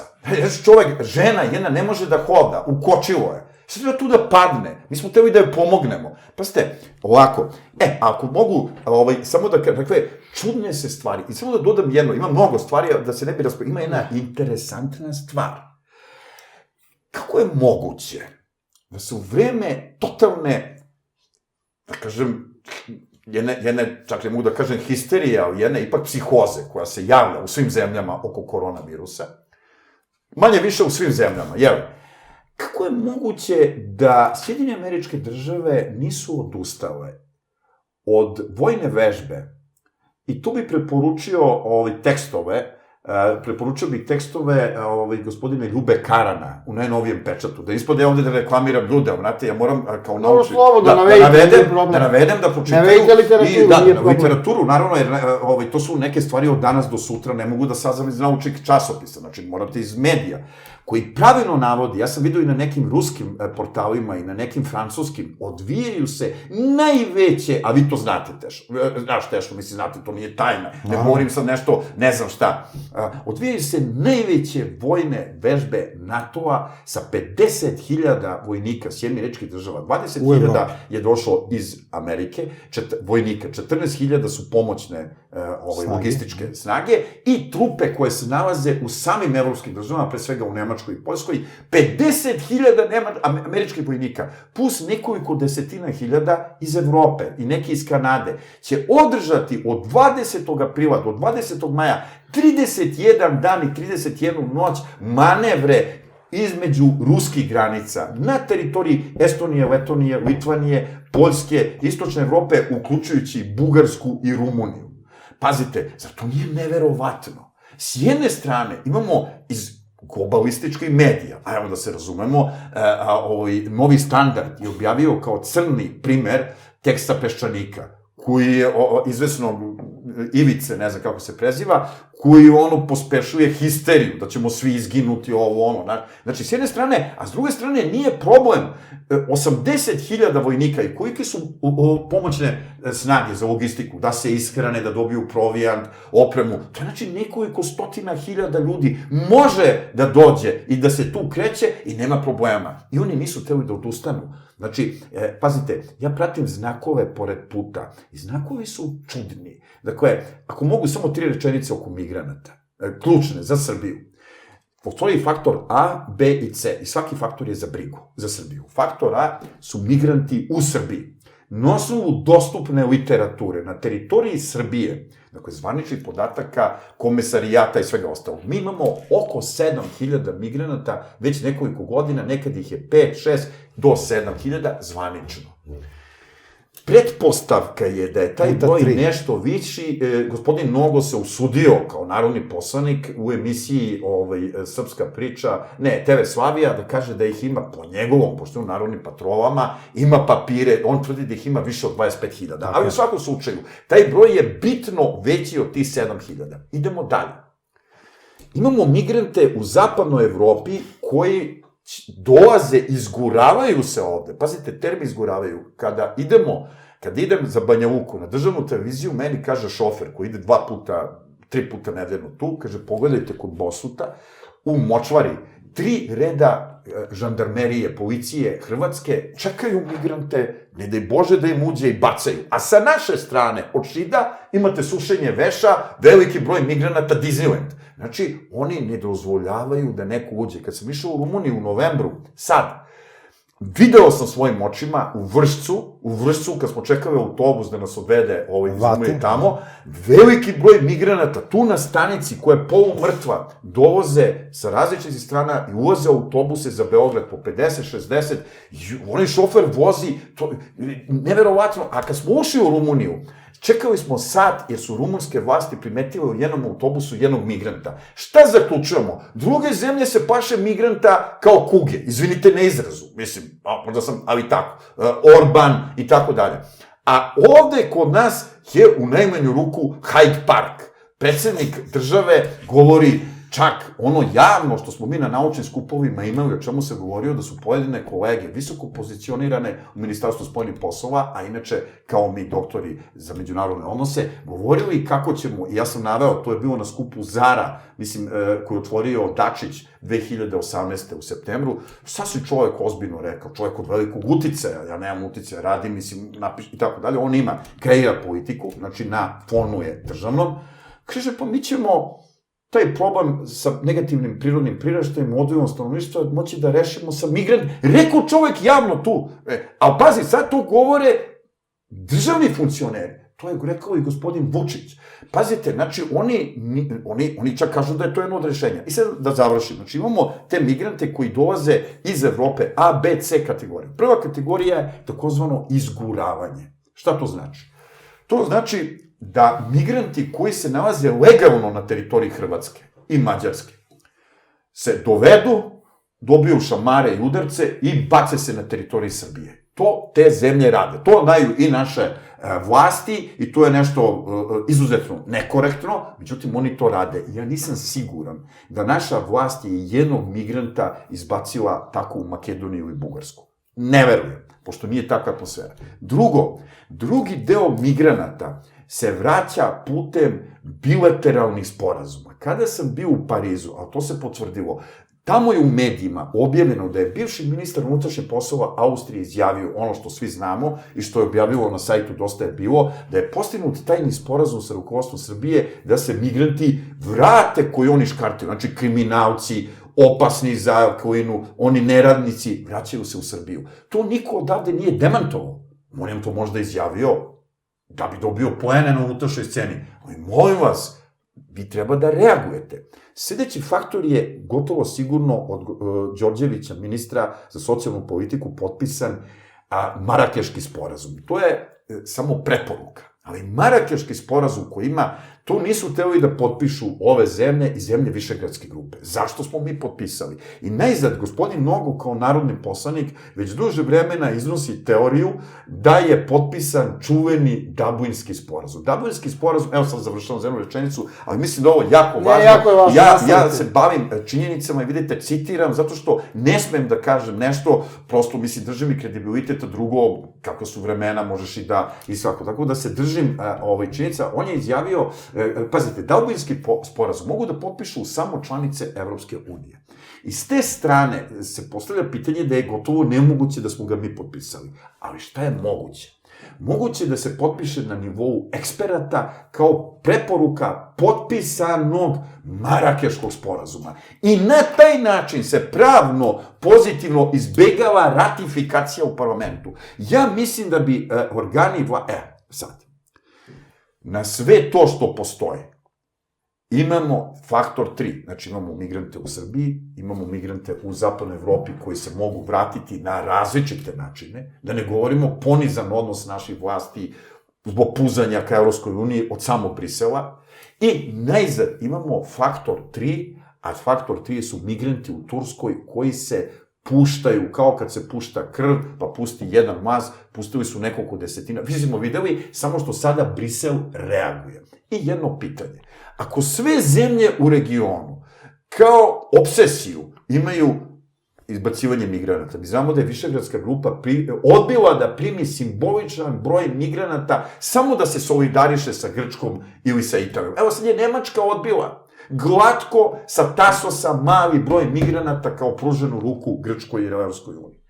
Šta mi možemo da očekujemo ako imamo ovakvu vlast koja izgleda nije do kraja iskrena, meni je žao to što kažem, ali mnogi faktori i oko ekonomskih pokazatelja i drugih pokazuju da to u najbolje rečeno ne možemo da im verujemo. I još gore, imamo blokirane medije. Za koga su ti mediji blokirani? I najzad poslednje, gospodin Jeremić, koji je jedan od najbolje obaveštenih ljudi iz Srbije, to moramo priznati, je izneo podatak, ja mislim i kod tebe u emisiji, to on ponavlja godinama, da se ovakva vlast, koja nije baš demokratska i tako dalje, toleriše od tih centara moći u Briselu, dakle, Evropske unije, NATO i tako dalje, da bude nedemokratska i da ostane na vlasti, zato što treba da završi stvari oko Kosova i Metohije i ono što su rekli, i da bude depo za migrante. Ja mislim da gospodin Jeremić suviše ozbiljan i diplomata i političar da bi rekao jednu takvu jeftinu dezinformaciju, ako vidimo mnoge druge stvari koje pospešuju sumnju, uključujući i narodne patrole, snimanje ljudi tamo koje niko nije pregledao, koji se tu kreću po zemlji, i sada mi imamo pravo da sumnjamo da ovo što je doneseno i način vanrednog stanja i suspenzija Narodne skupštine, koja je vrlo važna u izvršnoj vlasti, ona je suspendovana jednom rečenicom. Ne može da se okuplja više od 100 ljudi, to se odnosi na Narodnu skupštinu, Narodna skupština ispada iz igre i sad imamo samo Maju Gojković i tako je, pa ljudi, to je neozbiljno. Pa ako je problem Narodne skupštine, nek stave gas maske i nek zasedaju. Tako da mislim da su ovde stvari koje izazivaju nespokoj, jer gospodin Soroš je 2 puta bio javno u Srbiji u zadnjih par godina i razgovarao sa Aleksandrom Vučićem. Izjavio je posle tih razgovora Soroš da je razgovarao u vezi uključivanja romskih zajednice. To je posebno pitanje u Srbiju, ali su razgovarali i o migrantima. Eto, toliko. Dakle, imamo razloga da budemo nespokojni i da tražimo i potežemo ova pitanja u javnosti. Ja se slažem sa tim, definitivno nisam teo da prekidam sagovornika.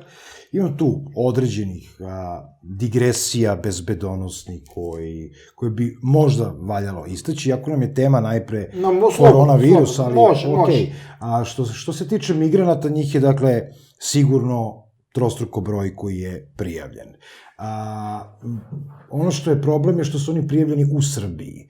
Dakle, oni imaju papir kojim su oni prijavljeni u Srbiji, što znači svaki put mogu da se vrate unutar srpskih granica i to je ono što nama predstavlja potencijalni problem. Takođe, pita se ko je dao ovlašćenje za takvu vrstu politike kad su u pitanju migranti. Migrantima Srbija sigurno nije toliko interesantna, ali de facto imaju rutu koju su procenili, dakle, određene zemlje iz okruženja da se moraju prosto vraćati unutar Srbije.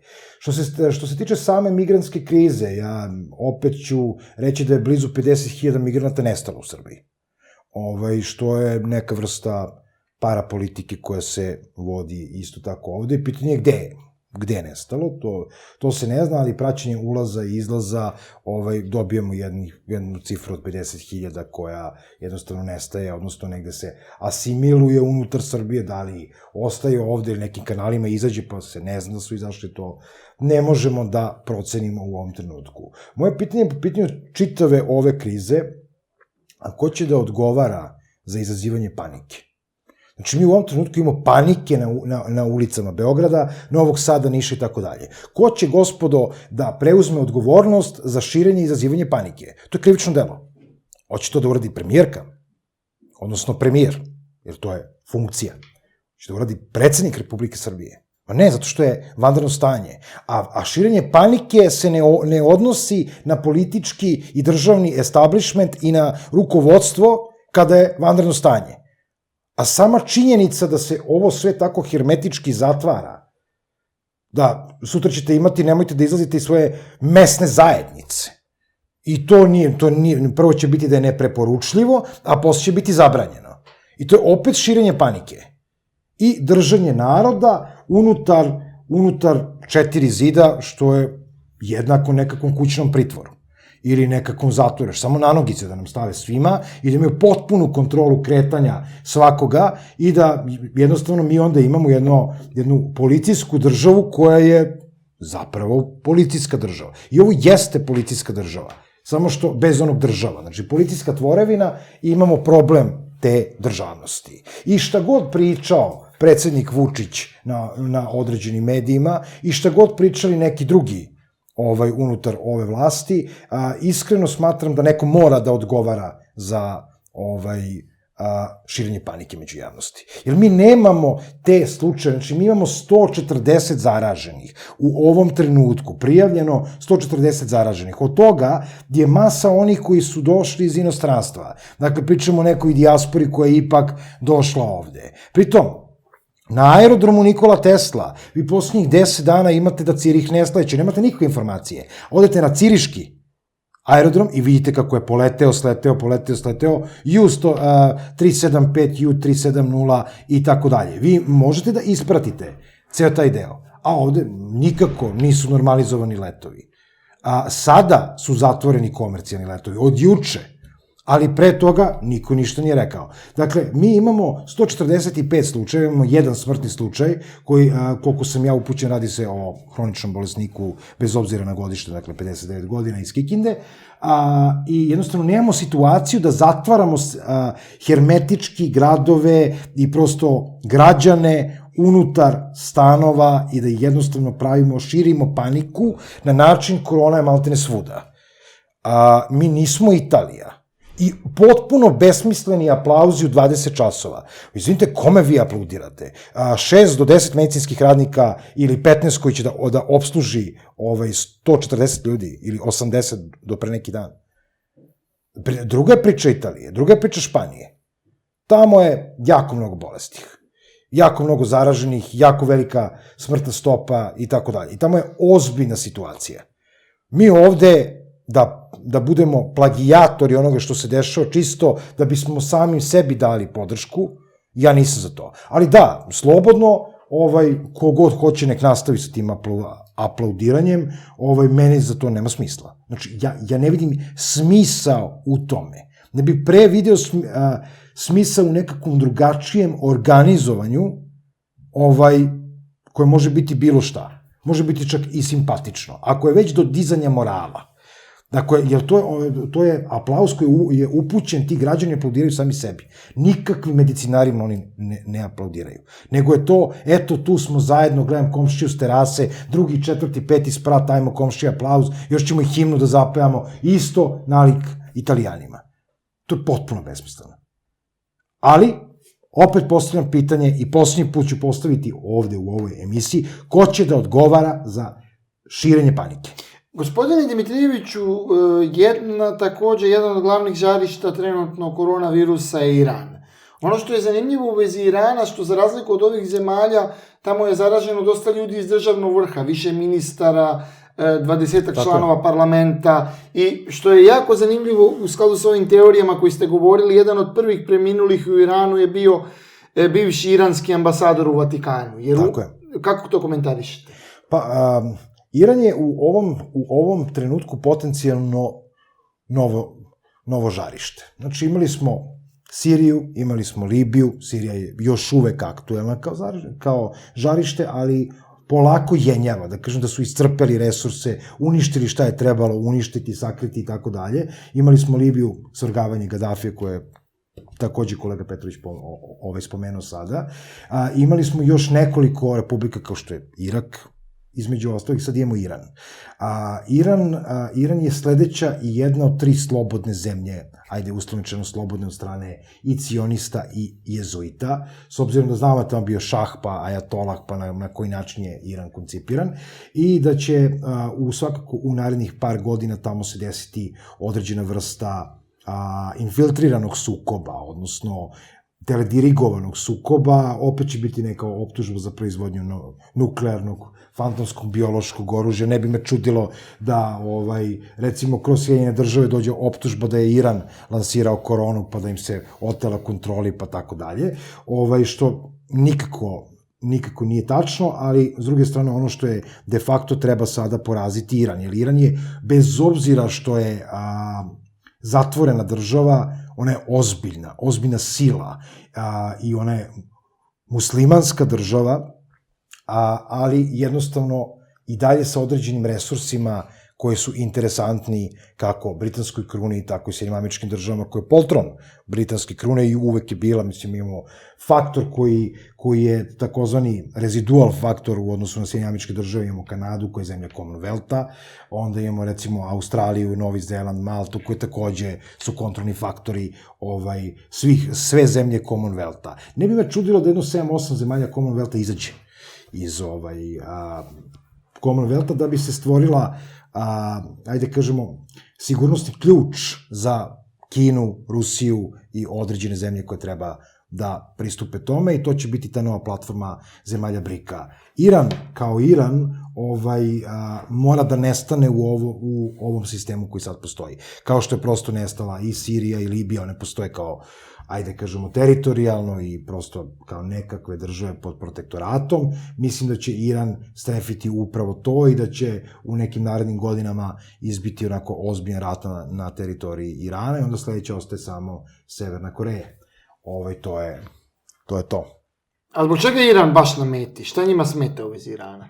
Kome? Šta smeta u vezi? Konkretno, recimo, Americi. Pa ne možete da ih kontrolišete. Čim vi ne možete da kontrolišete nekoga, a pritom izigravate takozvanog dežurnog policajca, Sjedinjene Američke Države su Orion, odnosno prosto pripadaju sazvežđu Oriona, njihov ascendent se nalazi na zvezdi Betelgez, tu je desno rame nebeskog čuvara, žandara, nebitno kako god, i oni vode tu politiku, tu spoljnu politiku da izigravaju žandara svuda.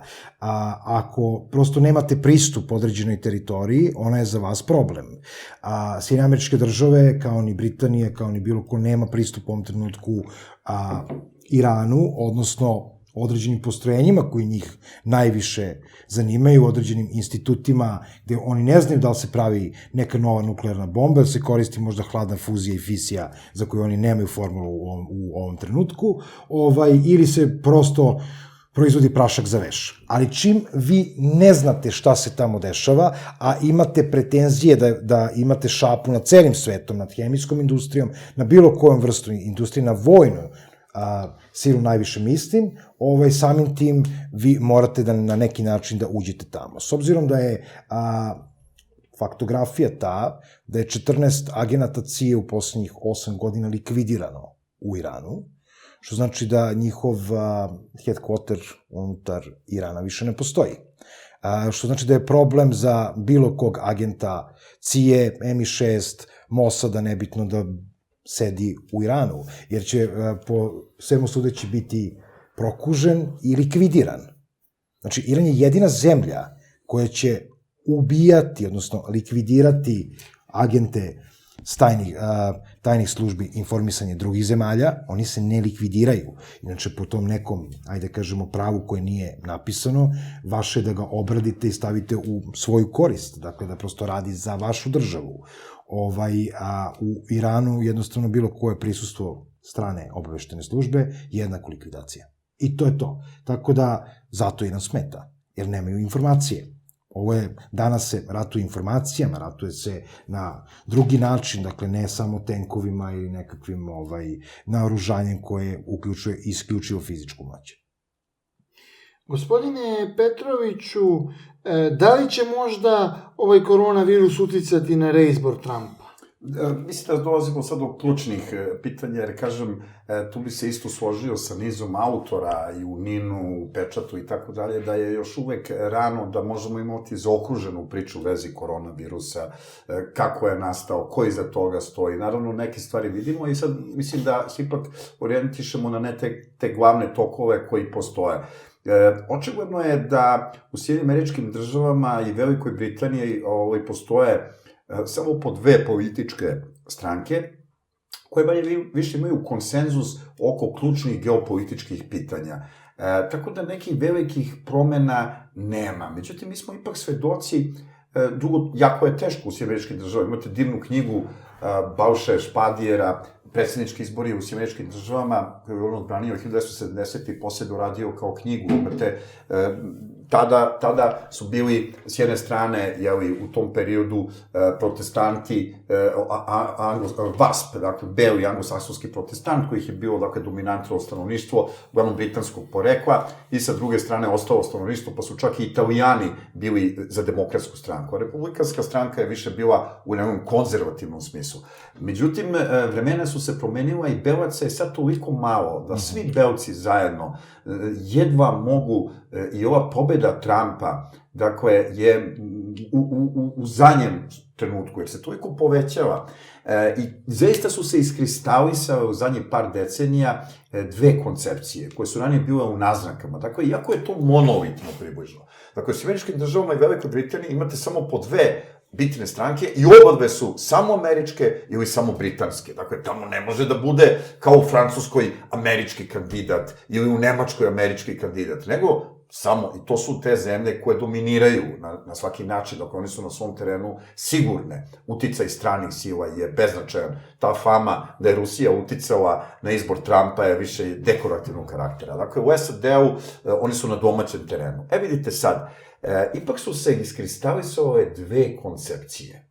Jednu koncepciju personifikuje u teoretskom smislu deo Huntingtona, Sukob civilizacija, koji ukazuje u jednom delu te knjige da je budućnost Amerike vrlo neizvesna, jer će se negde oko 2050. godine broj svih belaca, dakle, uključujući i Slovene, Italijane i sve, dakle, ne samo hispanske belce, oni se ne računaju u to, dakle, ljudi iz Kube, ljudi iz Meksika, ljudi koji su po pravilu Melezi, mislim na taj način, oni se ne računaju u belu populaciju i tu su sa druge strane Arapi, Indijanci, Crnci, žuta rasa i tako dalje, oni čine i naročito brojni ti Latinosi, oni su čak možda negdje i do 40% u nekim republikama, odnosno u nekim državama saveznim.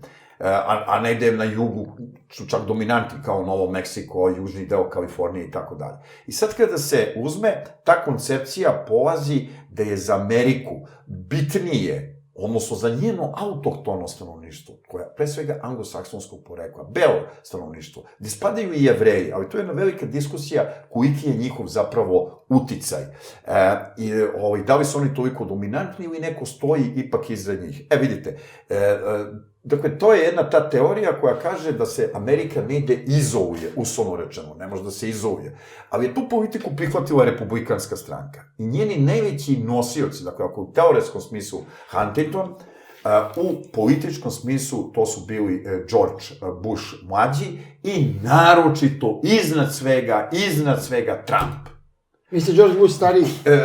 I mlađi je prihvatio, mlađi, bez obzira što on nije bio neki doktrinar, on je ipak vukao, otopljivao se sa Pazite, republikanska koncepcija ide više na realpolitiku, a realpolitika u međunarodnim odnosima to je uvažavanje sile. Morgenthau, Hans Morgenthau i drugi teoretičari, ona polazi od odnosa snaga. Dakle, skupe se veliki državnici i kaže, mi se sada dogovaramo. A demokrate, oni su za imperijalnu, oni imaju kao ideju, kod njih ne postoji odnos snaga. Oni kažu, u redu, Rusija je jaka, Kina je jaka, ali to su nedemokratske zemlje. Pa čekaj, ti dakle ne želiš sa njima da komuniciraš ozbiljno, jer su one nedemokratske zemlje, ti si njih stigmatizovao, ti njih ne prihvataš za partnere, onda ne prihvataš Iran Zato što on ne poštuje ljudska prava koja si ti propisao. Ali, razume, i to su dve doktrine. Jedna je imperijalna, a druga je više realpolitika. I Trump je više nego bilo koji državnik izašao sa tom realpolitikom. Suština te realpolitike je u jednoj rečenici, ako bi mogla da se da hipoteza, da, mi ćemo možda sa politikom demokrata, Rothschilda i Rockefellera i Soroša se popeti jednog dana na vrh Himalaja, dakle zauzeti Kinu i Rusiju, ali mi ćemo tada biti manjina u sopstvenoj zemlji. I onda su oni rekli šta to znači konkretno.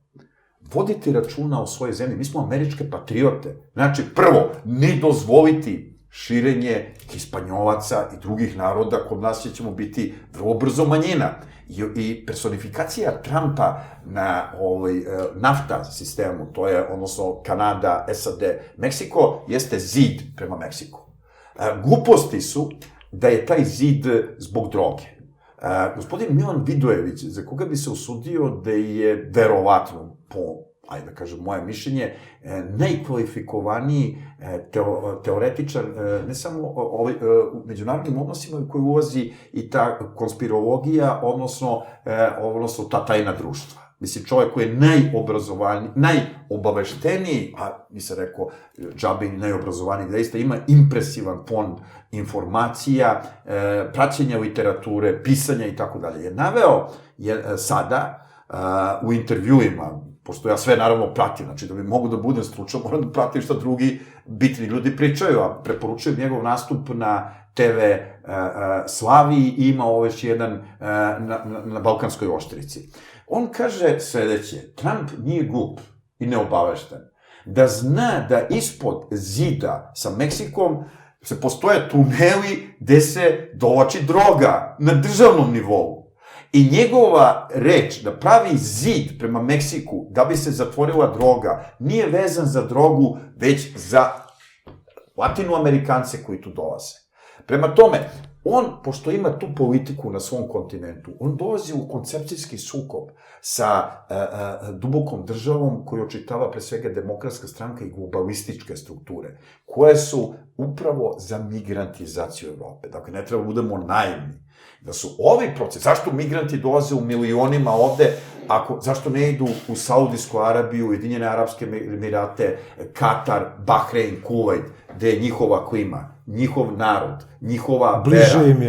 Bliže im je, vrlo bogate zemlje, bliže. Zašto dolaze ovde? Zašto dolaze Znači, to je neki smisao postoji ovde. O tome je dosta govoreno, da se ne pravimo nevešti, vrlo dobro znamo da su to značajnim delom usmeravani, ako čak ne i kontrolisani procesi. I da ovde na Balkanu najveći deo vlasti, sem Orbana, ja kad sam bio, pazite, ovde je igra u Srbiji, vrlo jedna perfidna igra.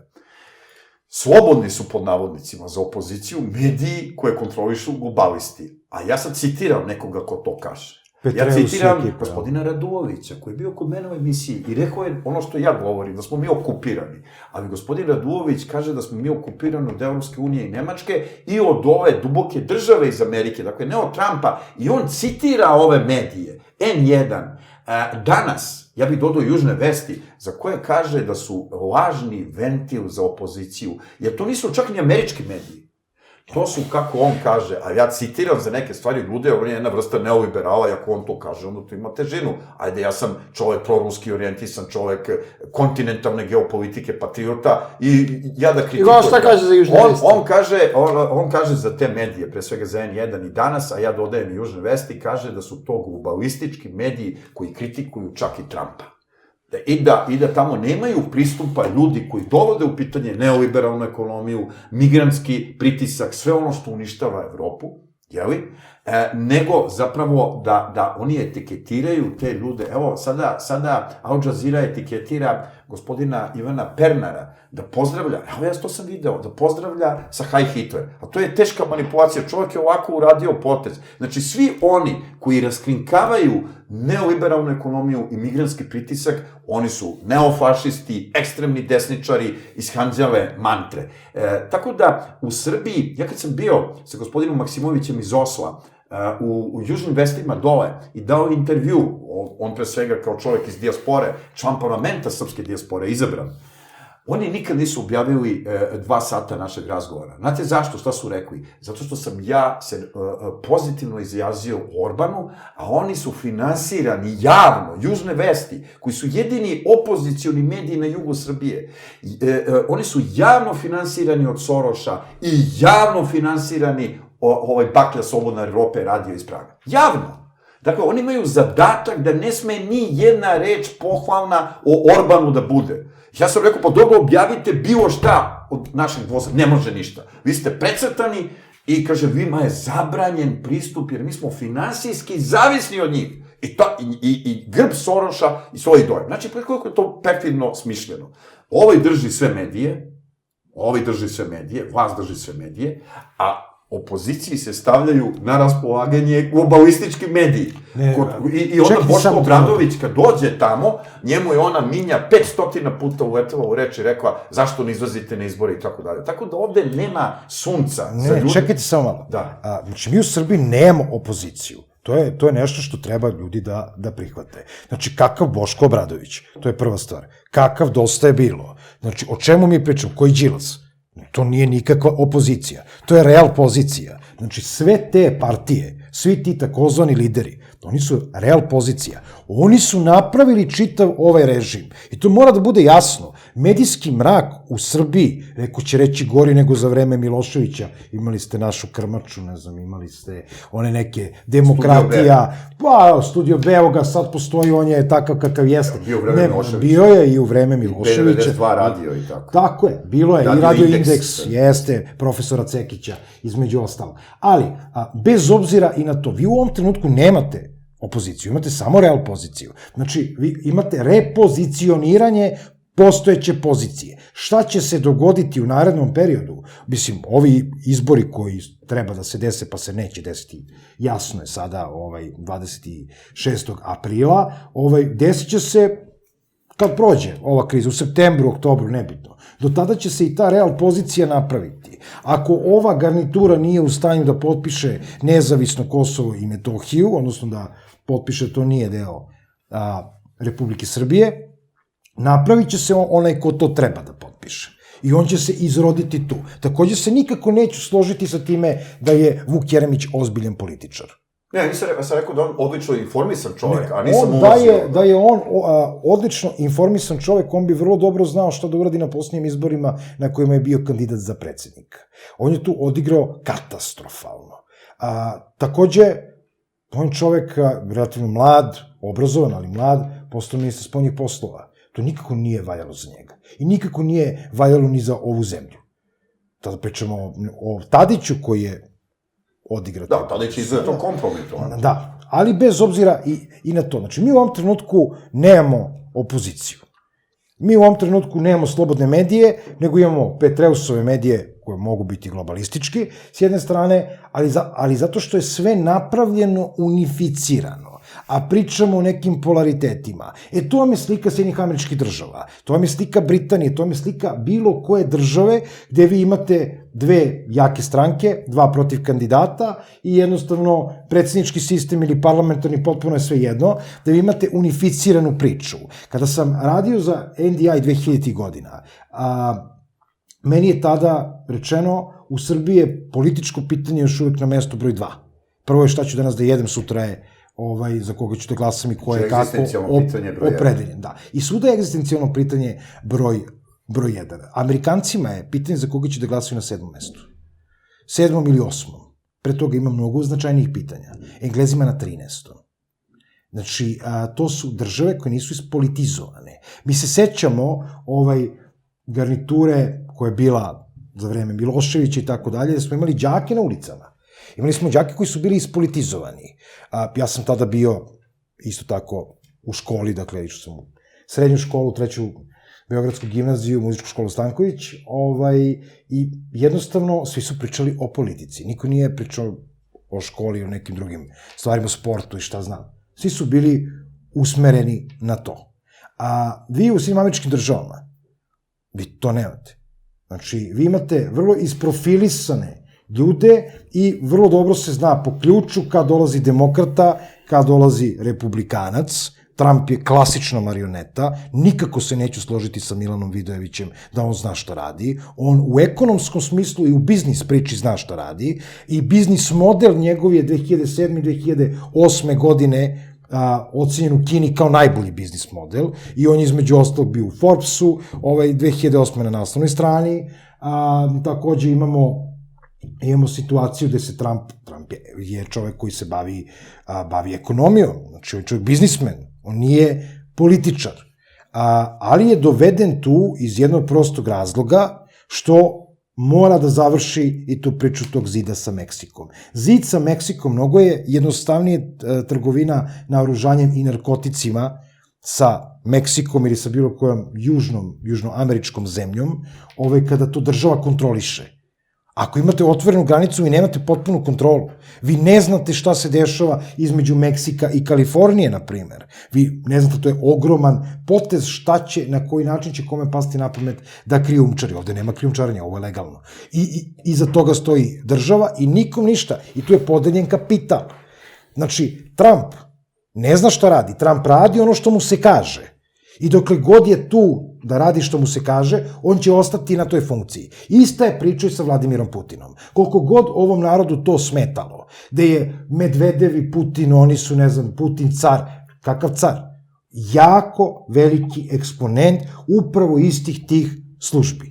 Znači, Vladimir Putin je doveden od strane istih tih cionista.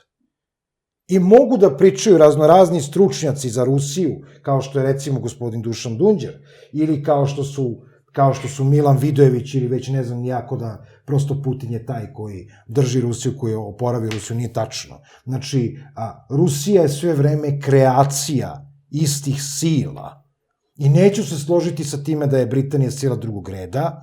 Britanija je itekako sila koja u ovom trenutku vedri i oblači, odnosno britanska kraljica, jer ona realno ima vlast da uradi šta god hoće, putem zemalja Commonwealtha, direktno kroz svoj parlament ima pravo i da ga raspusti, ima pravo da objavljuje ratove, ona će naredne godine predati tu vlast princu Williamu. Dakle, neće princ Charles, kao što neki pričaju, postati kralj Engleske. Ne, William je taj koji će biti sledeći monarh Engleske. I to je sigurno. I njegova supruga, i njihova ćerka će biti upravo ono što je danas Elizabeta. I to je projekcija te 1000-godišnje strategije. To je ono što je jasno i astrološki vrlo jasno objašnjivo. A Britanija sa svim ovim stelijumom u jarcu, ona je jarac. Ona je jarac i ona u ovom trenutku zna da treba da povuče poteze dokle god su te planete u jarcu. Znači, narednih 8 meseci ćemo imati upravo to. Sve poteze koje Britanija bude povukla, to će biti tako. Reizbor Trumpa, ja verujem iskreno, osim ako ne nađu jačeg protiv kandidata. Odnosno, nekoga ko će biti poslušniji, a da će Amerikancima više odgovarati. Leći da će moći više da zamaskira neke stvari. A da li to može da bude Biden? Teško. Biden kao Biden, mislim da on nije realan protiv kandidat. On je isto što i opozicija u Srbiji. Znači, Biden je već dovoljno kompromitovan. Mislim da će do samih izbora da se nađe možda jedan koji će malo uzdrmati Trumpa, ali verujem da ako Trump ostane poslušan i potpiše ono što mu se kaže, da jednostavno već je najavio da će koronavirus biti the new big depression. U prevodu nova velika svetska ekonomska kriza, nalik onaj 1929. I da, i bit će sigurno, i mi imamo sliku i astrološku sliku između ostalog Evrope i sliku sveta koja ulazi u novu 29. godinu. I šta nam sledi posle toga? Da nam sledi pojava fašizma, da nam slede neki ratovi, pa nisam siguran da će to opet će ljudi gledati kao drugi svetski rat. Ne, mi smo već tu, mi smo već u određenim ratnim projektima, samo što su ti ratovi ekonomski, biološki i na neki drugi način izloženi. Ali imamo iste aktere na sceni. Znači, to je ista pozornica i postaje se pitanje zašto. Pa zato što je kapital i moć jedino čemu se teži. I to nema nikakve veze sa tajnim društvima, nema nikakve veze sa određenim, ajde kažem, krugovima koji se smatraju da su, kao što recimo masonerija ili templari ili šta znam, ta društva više nemaju taj uticaj koje su možda imala nekada, ali postoje neki drugi krugovi koja zapravo nisu tajna društva, nego to predstavlja tu duboku državu. Duboka država nema veze s Sjedinjenim Američkim Državama, oni su samo eksponent, duboka država nema nikakve veze sa Rusijom i ona je samo eksponent, ali itekako ima veze sa Britanijom i sa tim određenim polugama koje će se napraviti u naredne 4 godine. Eto vidite, do 2025. kako će svet da se reorganizuje, koronavirus je samo jedan od instrumenta ili test drive, bukvalno testiranje na koji način će se svet ponašati u narednom periodu. Ovim bacili ste neku dimnu bombu, videli kako mehanizmi koji država funkcionišu, imamo situaciju da Evropska unija postoji, a ne postoji, aha, tu je ranjiva, Švajcarska ranjiva, Rusija zna se kako igra i tako dalje, i sledeći test možda bude još jedan početkom 2021. I nakon toga 2022. 2023. i 2024. ide se na realizaciju Markusovog plana.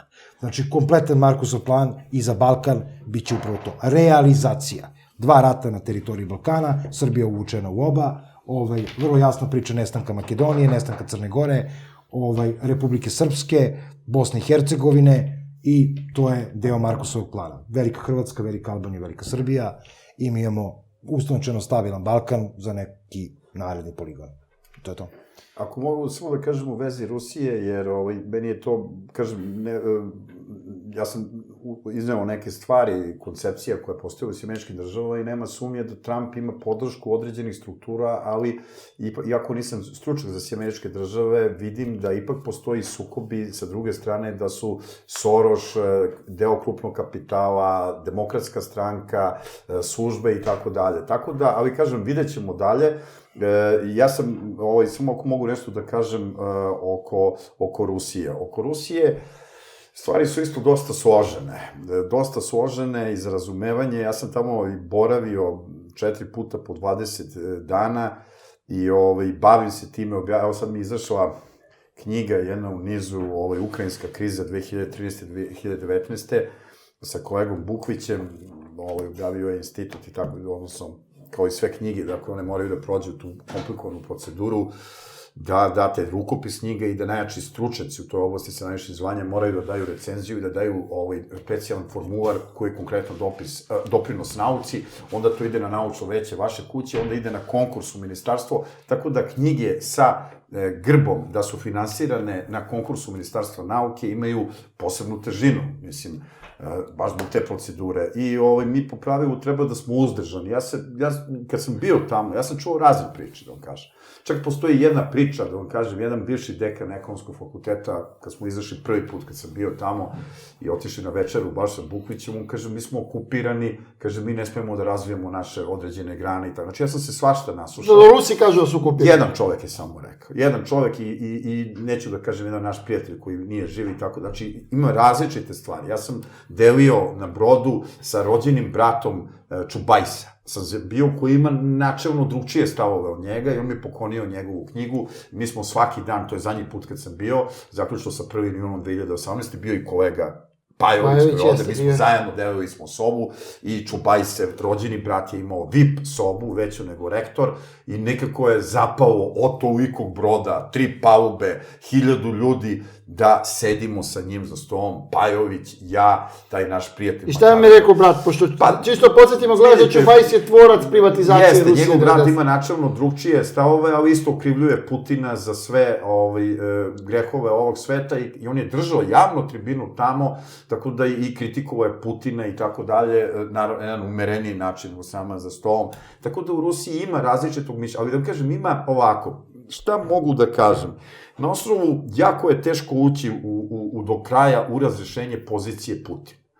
Jako je teško, dakle, nema nikakve, ali moj stav, na osnovu svega, ovako, koliko vidim, on je ipak uz određene, da kažem, taktiziranja na strani naroda i na strani ruske države.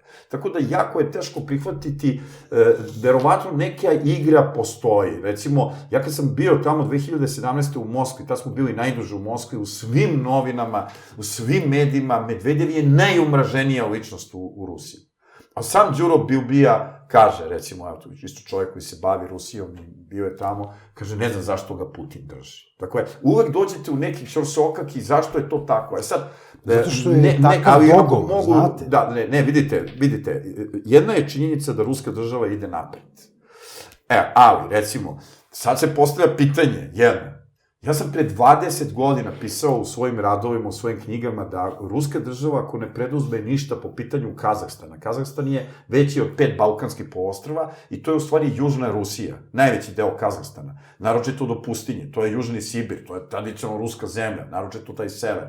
I tu su rusko jezično stanovništvo, dakle Evropljani Rusi, dakle Rusi, Belorusi, Ukrajinci i nešto Nemaca. Činimo i 45% svog stanovništva zemlje, koja je ogromna, slabo naseljena. I sad vidiš iz aviona da kazahstansko rukovodstvo u početku taktizira, prebacuje prestonicu u centar ruskih zemalja, gde su naselili 200-300 hiljada Kazahstanaca, da uvode mere kojim će rusko stanovništvo da se iseljava, da se asimiluje. Na kraju ruski jezik je bio državni, na kraju su naterali da moraju svi Rusi, koji god hoće, da moraju da, ako rade u državi, bilo gde, moraju da znaju turski i kazahstanski. Pazite, znači, s jedne strane, Kazahstan u spoljnoj politici je najverniji saveznik Rusije. Na unutrašnjoj sceni sprovodi tihi asimilaciju ruskog stanovništva neviđenih razmera u savremenoj civilizaciji. Ja sam u svojim radovima navodio cifre koje je kao sneg koji se topi. Znači, oni su od 45% svog stanovništva Kazahstana za samo 30 godina svedeni na labavi 20%. Dakle, svi, i Rusi, i Ukrajinci, i Belorusi, i Nemci, pa pazi, iz aviona vidi, a ti se graničiš sa njim. Granica je ogromna, u stvari granica je kao Evropa. I s druge strane žive Rusi žive u tom severnom delu. I bilo bi normalno da ti kažeš, nema šta, izađeš na izbore, imaš rusku stranku, ti držiš lokalnu vlast. I onda se cenka, kao svi, šta rade vojvođanski Mađari, da se kako se vodi politika.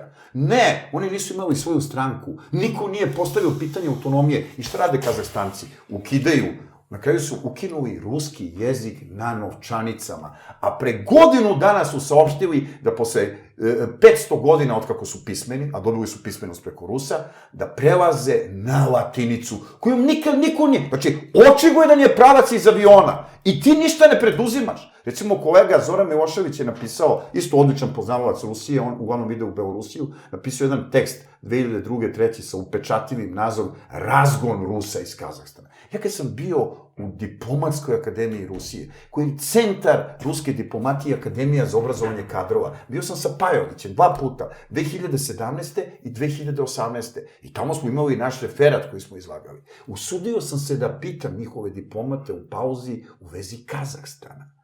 I on je rekao, tamo jedan od direktora, kaže, ja nisam kompetentan, pitajte nekog drugog. Ali su ipak objavili jedan tekst jedne ruske autorke, gde pedantno govori o iseljavanju i smanjenju Rusa u Kazahstanu. Se postavlja, onda su na jednom novine počele da pišu o tome.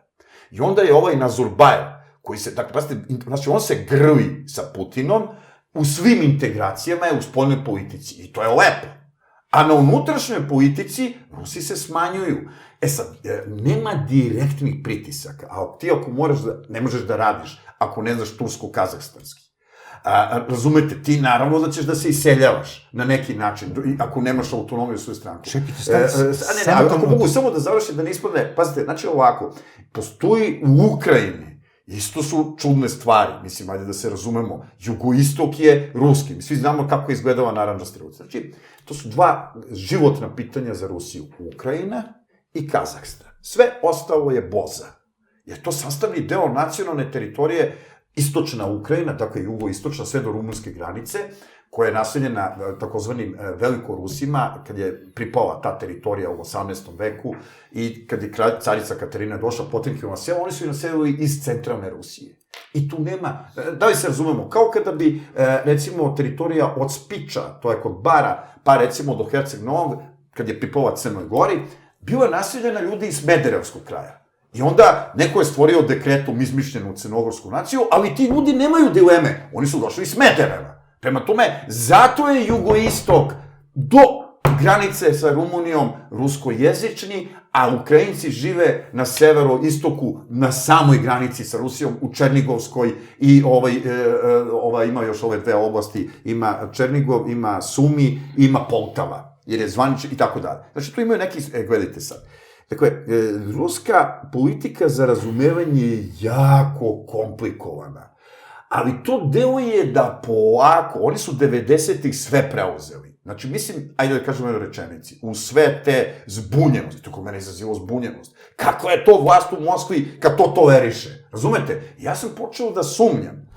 Centralna banka, pogledajte intervju Sergija Glazjeva, akademika, Putinovog savjetnika za finansije, u listu Geopolitika, lično Slobodanu Periću. Jeste, na 8 strana.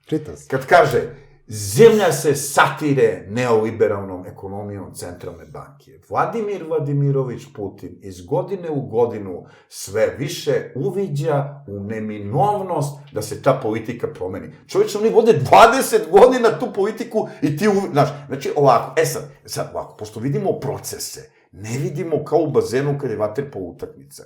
Ja sam sklon sa 95% ubeđenosti, pošto se time bavim ceo život, njuškam gde god mogu, gledam gde god mogu i tako dalje. Ubeđen sam da Putin vodi pravilnu politiku, koja je toliko meandre one pravi, krivude. Zašto? Zato što su oni 90-ih zaposeli 65 do 70% nacionalnog bogatstva Rusije, 1% ljudi. I on kad je došao, on je imao sprženu zemlju.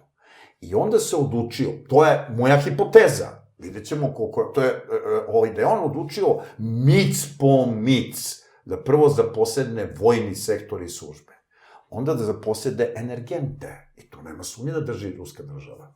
Nije dirao ove druge sektore, vi kad dođete u Nižni Novgorod, holandska država drži pola industrijskog sektora i čak je bila ranije one jelke koje su delile urbani deo grada od industrijskog i Holanđani isekli. To je njihov nacionalni ponos. Znači, to su stranci, to strana je. Sad kako? Ne može on to da nacionalizuje. Ja mislim da on polako, santimetar po santimetar, i Medvedev, koji je politički predstavnik, Medvedev je čovjek skromnih mogućnosti. Da se razumemo, on nije neki kapacitet. Ja mislim da je njega Putin tolerisao, jer mora da toleriše nekoga. I onda bolje da ima smotanog Medvedeva koji zastupa, šta je rekao Dugin, postoji 5. i 6. kolona. Koja je 5. kolona? Direktno 5. kolona za zapad. Mi znamo ko je to tamo. Imate 6. kolonu.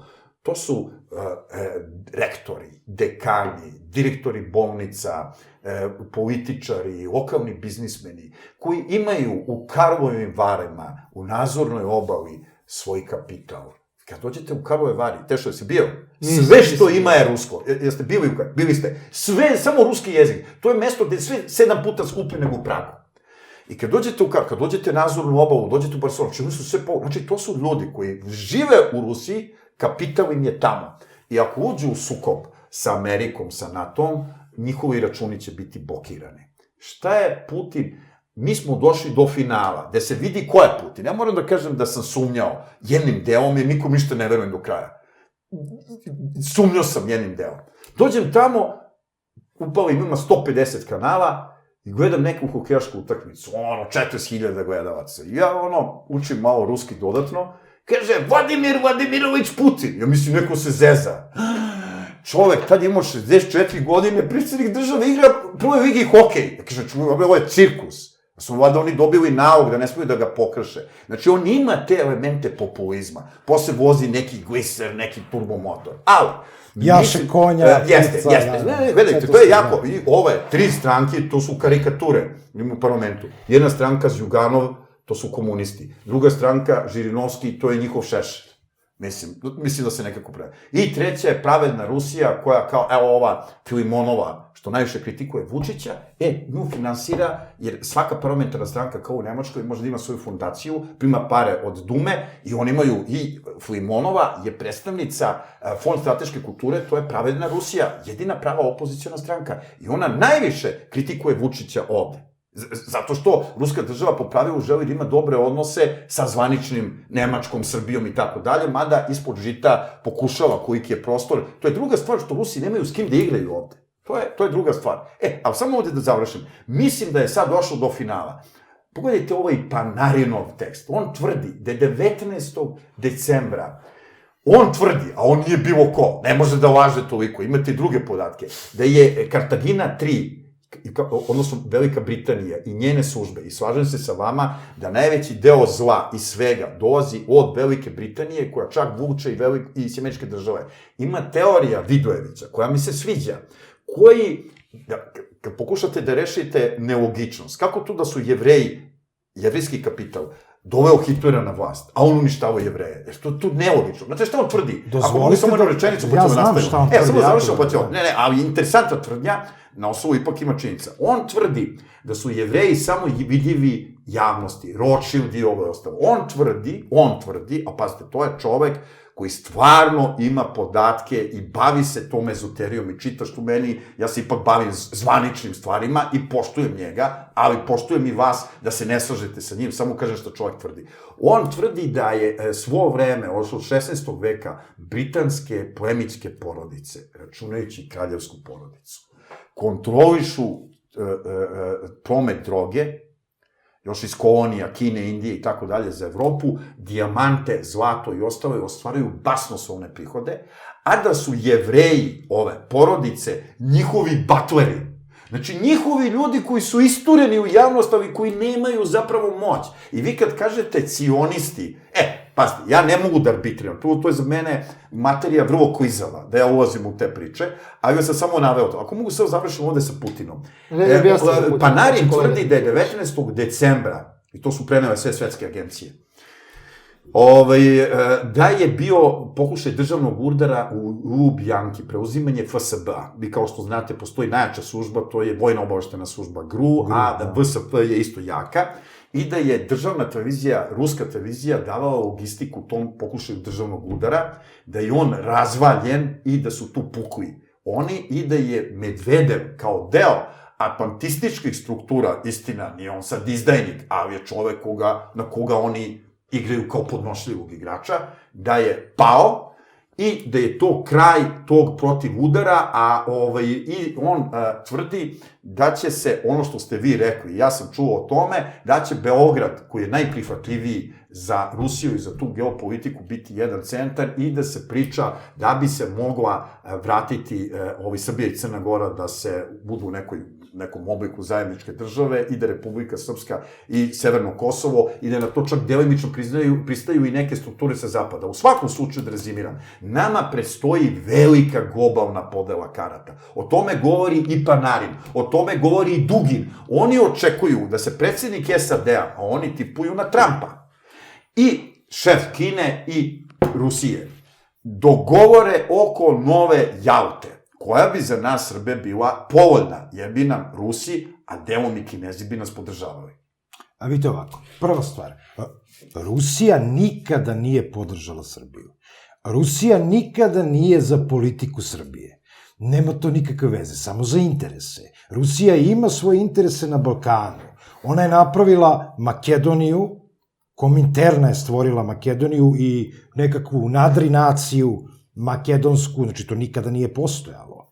A takođe svoje interese sve vreme igrala na ovim prostorima. Tako da zavaravanje ovog naroda, da mi imamo podršku Kineza, mi smo braća, mi smo prijatelji... Kineza ne toliko, ali niti Rusa. Rusi imaju isključivo interesnu zonu na Balkanu, kao i svi u ostalom. Mi smo suviše mali da bismo se mi nešto mnogo pitali u ovom trenutku, čak iz doba kad smo bili veliki, uslovno rečeno se nismo mnogo pitali. A kada pričamo o Socijalističkoj federativnoj republici Jugoslaviji, koju je vodio Josip Broz Tito, ili prosto taj neko ko se predstavljao kao Josip Broz Tito, isto tako je imala svoj uticaj. I to je jedna od komunističkih revolucija koje je napravila Engleska ovde. Znači, kompletan prevrat je napravila Engleska. Engleska je napravila prevrat i Obrenović i Karađorđević, i to bez danje kada pričamo o državi Srbiji. Ali je isto tako napravila prevrat i kada je u pitanju Rusija. Jer trebalo je napraviti, to što vi pričate 30 godina, 20 godina istu politiku, trebalo je napraviti most od rušenja SSSR-a i Gorbačova do Putina, i tu je bio Jeljcin. Tu se slažemo, Jeljcin, Ne, nije on bio loš. On je bio igrač koji je bio postavljen tu, doveden kao marioneta i figura, koji nije bio alkoholičar, pa su ga zadojili alkoholičar. Znači, vremenom je on postao to. A što se tiče Čeke, GRU-a i, odnosno, vojno-obaveštene i FSB-a, realna moć FSB-a ne postoji.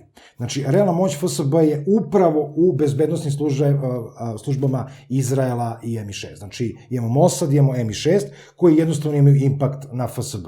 GRU je nešto drugo. Znači, vojno-obaveštena služba ili ta vojna služba Rusije je još uvek u dobroj meri zaista ruska i proruska i orijentiše se preko ruskog naroda. Ali je mnogo veći uticaj FSB i mnogo veći uticaj cionista unutar Rusije. Kad kažemo Jevreji, koji su to Jevreji?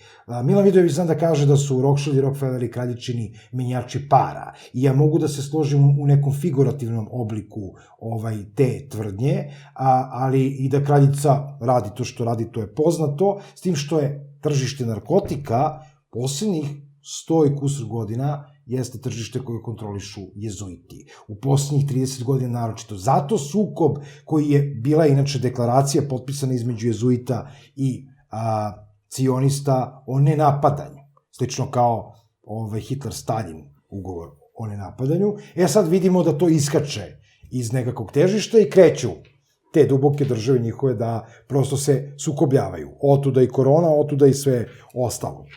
Ali u pitanju Rusija, ne znam koliko znate, odnosno koliko vam je poznato da je kompletan taj sef carske Rusije u Britaniji zapravo. Royal Bank of England drži to. 100 godina kasnije, nakon revolucije, bilo 2017. godine, još jednom su pitali isto tog Putina šta s tim i rekao ne, to nije deo Rusije.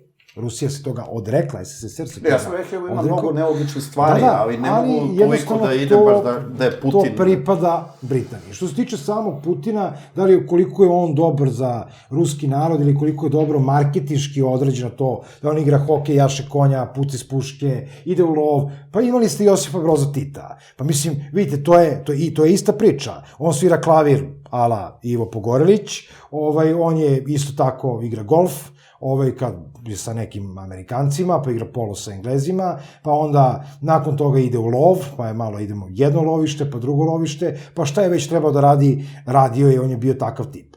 Znači imamo ista škola, to je Vladimir Vladimirović Putin. Nikako ruski car, ali neko ko je tu i ko je dao, ajde kažemo, koji je opravdao svoju ulogu poslednjih 20 godina. I znate ko je najveći saveznik unutrašnje spoljne politike Rusije, a da im je u okruženju?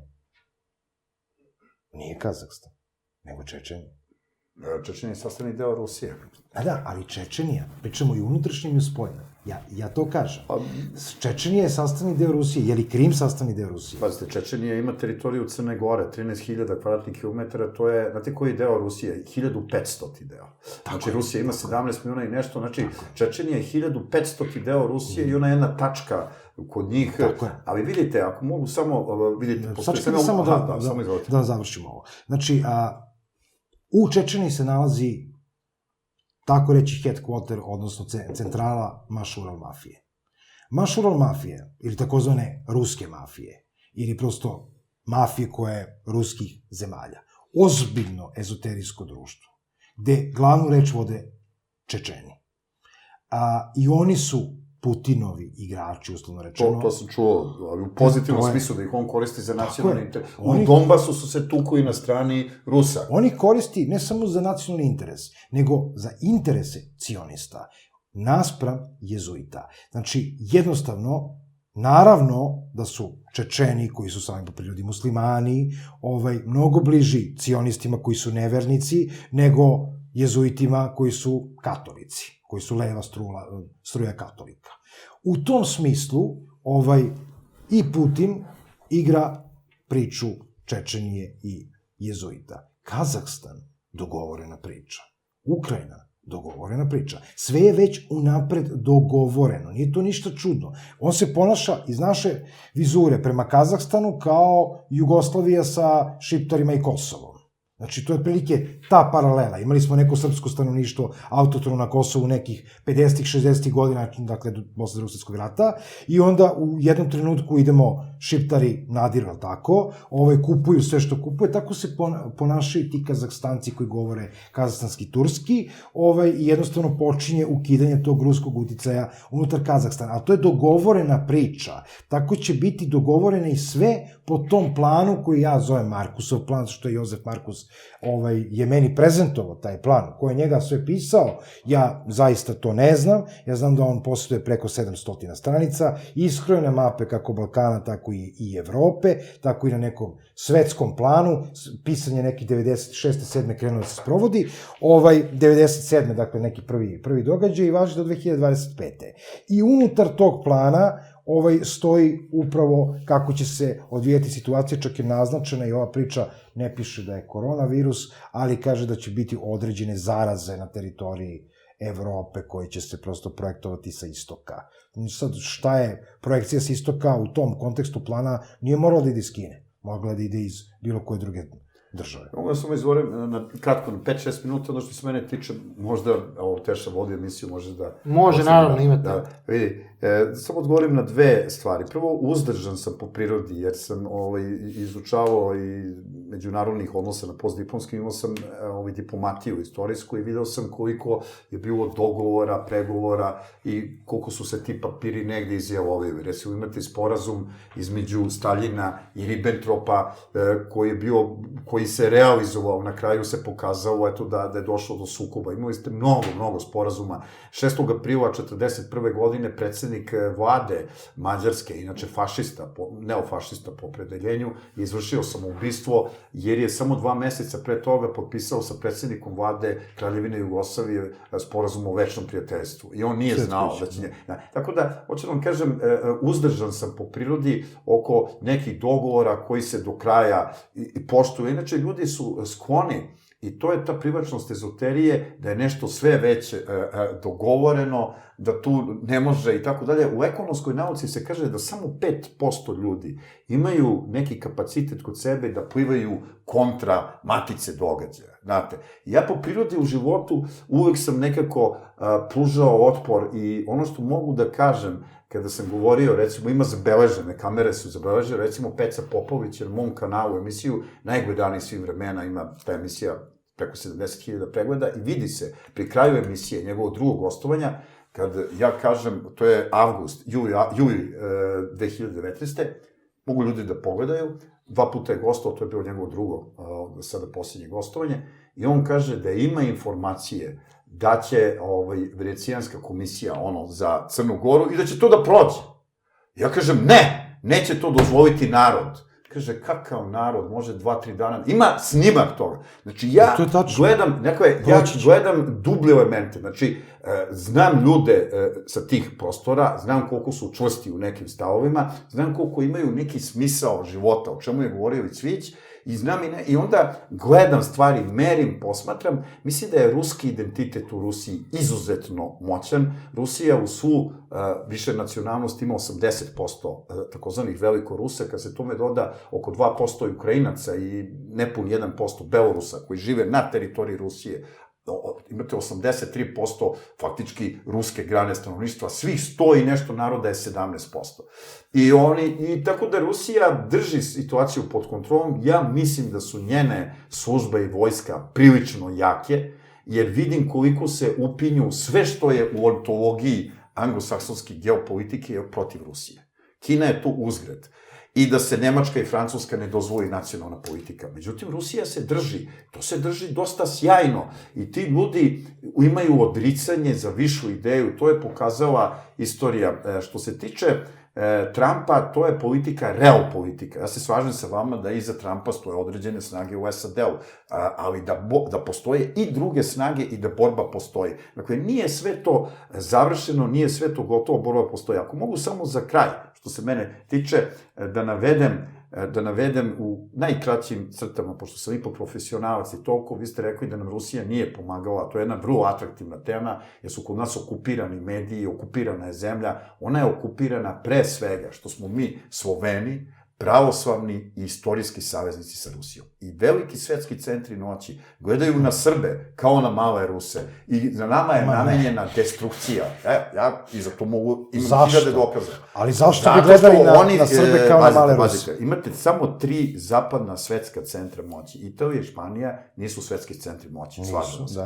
Sva 3 najslabiji zapadni svetski centar moći je jedini koji uvažava Rusiju, njihova geopolitika, to je Francuska. Francuska nije centar moći. O tome ne možemo da raspravljamo. Francuska jeste svetski centar moći najslabiji. Molim vas, nemojte, ja sam ipak profesionalac u svojoj oblasti. I ja sam osporavate da je Francuska svetski centar moći, ona je najslabija od 3 zapadna centra moći, ali je ipak svetski centar moći. Prvi faktor Francuske, ona je posle sovjetskog prostora, umanjena Ukrajina, tu negde sa Francuskom, najveća zemlja u Evropi, sa vrlo kvalitetnom klimom, sa vrlo malo nekvalitetnog zemljišta. Ima veze sa moći. Kako, to su elementi tvrde moći, veličina teritorije, kvalitet teritorije, prirodni resursi, broj stanovnika, kvalitet stanovnika, vojna moć, to je, to su vam elementi. Dakle, Francuska jeste druga zemlja, mogu da se ne bi razglabale teme, Francuska jeste u krizi, ali ima, ona je sila. Francuska je gotova. Pa, dobro, sad... Gotovo, od 2014. godine Francuska potpuno ubija. Ako samo mogu ovde, dakle, Francuska ima oko 60 miliona stanovnika i da li ste znali da je Francuska za nijansu veća od teritorije Italije i Velike Britanije zajedno? Da. Dobro, samo da znate. Znači, eto toliko. A koliko je autohtono stanovništvo u Francuskoj? Imaju oni, ja sam napisao knjigu Geopolitika Francuske 2014. 7,5 miliona. Ne, u provinciji su... U Provansi, mislim. Ne, i u provinciji Francuza ima dosta, ali u velikim gradovima ima obojenog stanovništva, međutim, oni drže stvari pod kontrolom. Ne drže... Ako mogu samo da se ne bi sad gubili... Pa ne možete, zato što idete iz teme u temu. Znate šta je opasna tema? Kada vi pokušavate neku glavnu tezu koju ste izneli. A vi ste izneli tezu, 2 teze, ja mogu samo da završim emisiju za 5-6 minuta, što se mene tiče da vam dam odgovor na te 2 teze. Osporili ste, rekli ste jednu totalnu, moram da kažem, neistinu, da nas Rusi nisu pomagali kroz istoriju. Ja ću vas demantovati. Ajde, prvo, gospodin Petrović, da vi odgovorite, da ne bi upadali. Ako mogu i da završim za Francusku 1 minutu. Ali onda mora da odgovori Dimitrijević. Ajde, Francuska. 1 minuta i onda prelazimo ovo. Dragane, i onda Miloš da ti odgovori za Francusku i onda za Rusiju, tako imate dijalog. Dobro, ajde. Za Francusku, dakle, ona je druga zemlja Evropske unije, ali za razliku od Nemačke ima 3 elementa svetske sile koje Nemačka nema. Prvi element je Francuska ima samostalno nuklearno oružje, što je vrlo važan faktor, a onda drugi faktor, Francuska je stalna članica Saveta bezbednosti Ujedinjenih nacija sa pravom veta, kao što su Velika Britanija, Rusija, Sjedinjene Države i Kina, i to je izuzetno moćan faktor, možda blokira bilo koju odluku Saveta bezbednosti, samo ti 5 zemalja. I treći faktor, Francuska ima ostatke kolonijalnog carstva i frankofonije koji su reformisani, ali čine moćnu zajednicu okupljenu oko nje bivših kolonija, uključujući i prekomorske posede kao jedina evropska zemlja u tom obimu. To su Nova Kaledonija, jedina kopnena na kopnu teritorija kolonija Gvajana, koja je francusko vlasništvo, Martinik, Guadeloupe, Tahiti, Polineziju, Reunion, Majot od bivših komorskih ostrva, a da ne govorimo da su sve njene bivše kolonije članice frankofonije, uključujući neke druge zemlje, kao što su recimo Rumunija, Bugarska i tako dalje. I to čini njenu meku moć, a o tvrdoj sam govorio. To je što se tiče Francuske. Zašto, gospodine Dimitrijeviću, se ne slažete sa ovom tezom da je Francuska svetska sila? Vidite ovako, Francuska je bila svetska sila do 2014. godine, možda bi se reklo posljednji put da je imala nekakav uticaj. U ovom trenutku predsjednik Emmanuel Macron, koji nije Francuz, znači on nije Francuz, niti su posljednjih par predsjednika vlade uopšte igrali na interesu Francuske. Nije sporno. Dozvolite završiti. Ja se slažem, sam se rekao slažem. Francuska država je potpuno pala onoga trenutka kada se desio Bataclan. Tu je bio kraj Francuske. Znači, teroristički akt koji su izvele francuske službe. DST je potpomogao, logistički potpuno potpomogao izvršenje tog terorističkog napada koji je bio magijski čin, ezoterijski čin. To je razapinjanje moderne Evrope. Francuska država i Pariz u centru te francuske države, kao takav, jesu simbol moderne Evrope. Kroz francusku revoluciju i kroz neke druge teze, one su to što jesu. Moderna je Evropa je srušena onoga trenutka kada se desio Bataclan. Godinu dana nakon tog terorističkog napada, ja sam bio na konferenciji u Parizu i tada sam im rekao, te aktere pronađite, odnosno tu logistiku pronađite u vašim službama bezbednosti. Ja sam siguran da DST stoji iza tog terorističkog napada i iza svega što se tiče same politike. Ali Englezi su potpuno porazili Francusku, potpuno porazili, završili misiju 100-godišnjeg rata. U ovom trenutku Francuskoj se navodno obilo o glavu cela ta priča kolonijalizma i jednostavno Francuska država u ovom trenutku manjinsko francusko stanovništvo. Pogledajte reprezentacije, samo pogledajte reprezentacije, u čemu se sastoji njihova moć? U crncima koji nose francuska imena i prezimena, koji su rođeni na teritoriji Francuske. I oni se tretiraju kao Francuzi. Ne, ja pričamo o autotonom stanovništvu koje se preselilo na jug Francuske, kojih ima ukupno 7,5 miliona. I to je faktičko stanje. Ostalo nisu Francuzi. I pravi Francuzi beže prema Škotskoj, beže ka nekim drugim zemljama, jednostavno imam prijatelje koji su generacije plemića iste te Francuske, koji su se preselili u Škotsku, koji su se preselili isto tako u Sjedinjene Američke Države, jer kažu Francuska je izgubljena bitka. Da bi se dobio rat hrišćanstva, Francuska da bi vaskrsla, mora da vaskrsne Balkan. To sigurno neće vaskrsnuti ovom politikom koja se sada vodi. Francuska vojna sila, Dassault, konkretno, znači ima firma koja zove Dassault, koja proizvodi rakete i tako dalje, između ostalog je zadužena za nuklearne bojeve glave, uopšte nije Francuska. Uopšte nije Francuska. Nego deonice, najveći broj deonica te kompanije drže mahom Jevreji i mahom neki drugi narodi.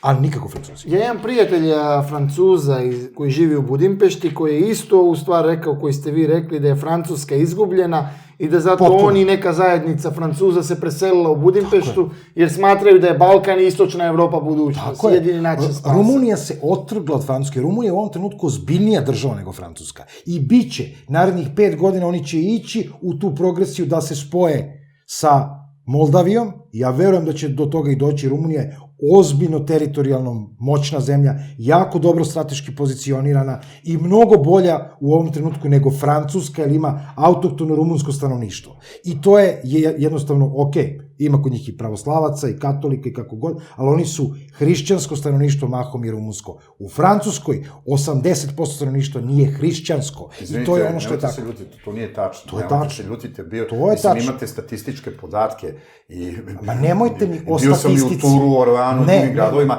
obojeno, izvinite, ne evropsko stanovništvo je brojno, naročito u Parizu, ali ono prosto i dalje je francusko ogromna većina. U Marseju, u Nantu. Ne, naravno, ali ogromnim francuskim provincijama i tako da, vidite, ali dobro, postoji statistika, u tome jeste, znači, ako sam mogu nekoliko minuta i mogu onda da završim emisiju. Ne, o Rusiji, pomenuli ste i dugujete odgovor na Miloševu tezu da je Rusi nama za Rusiju. To je što se mene tiče, ja mogu da završim ako nemate drugi pitanja. Evo, tu ću biti vrlo eksplicitan oko toga, jer sam ipak profesionalac i tako dalje. Vidite, u toj oblasti, dakle, to mi je uža oblast, kao što mi je i Francuska, vidite, Rusija se u čuvenom, dakle, Rusija i Srbija su imali tu nesreću da kada je Rusija, kada smo mi bili u krizi zbog najezde Otomanske imperije i kada nam je trebala velika pomoć, oni su se oslobađali od ostataka mongolsko-tatarskog pritiska, koji je trajao od 1240 i neke do Kujskovske bitike 1380. Odnosno, potpuno su prekinuli bilo kakav vazalni odnos prema ostacima Zlatne horde 1480. Mi smo upravo u tom periodu pretrpeli udar od Turaka i pošto je to bio srednji vek, neke ozbiljne pomoći od njih, bilo kakve pomoći, sve nekih duhovnih... Ne pitam kad nije bilo, kažete mi kad je bilo. Ne, pazite, naravno, ja krećem sistematski, neću da krećem od jedne tačke, nego idem od ranije, pa idemo sad. U sledećim epohama, istočno pitanje u istorijskoj nauci, koje su definisali Vasilj Popović i u Fjodor Uspenski, imate 2 istoimene knjige, se tretira kao viševekovni proces od druge opsade Beča 1683. do nestanka Turske carevine 1918. odnosno u severu 20. godine. I u tom periodu istočnog pitanja, znači opadanje i propast Otomanske imperije i povlačenje iz Evrope, imate upliv drugih sila, pre svega Rusije. Rusija je, dakle, kao pravoslavna i slovenska zemlja imala ogromne simpatije pravoslavnog a posebno i slovenskog stanovništva jugoistočne Evrope. Dakle, Srba, Bugara, kad kažem Srba, mislim i Crne Gore, Makedonaca, na svoj... Makedonaca to? Dobro, da se ne zaplićemo sada, znate. Onda Rumuna i tako dalje. I Rusija je, za razliku od Habsburške monarhije, koja je takođe imala upliv tu i borbe, imali su ovi narodi više simpatija. Tu su i Jermeni i tako dalje. U tom kontekstu... Jermeni, što se Rusa tiče, su baš imali simpatije. Imali su prema Ruskom carstvu i dobili su podršku i zajedno su ratovali i oslobodili se od Otomanske imperije. Ruska carevina im mnogo pomogla. Pitajte neki Jermene koji žive ovde, šta misle? Jermeni su proruski orijentisani, to važi za zvaničnu državu. A inače, genocid nad Jermenima se desilo u vreme revolucije, kad je carska vojska se onda povukla i Turci su se vratili na taj deo Otomanske imperije i iskorenili Jermene. Ali samo ovde da se vratim na nas, pošto je to tema, ne možemo hiljade tema.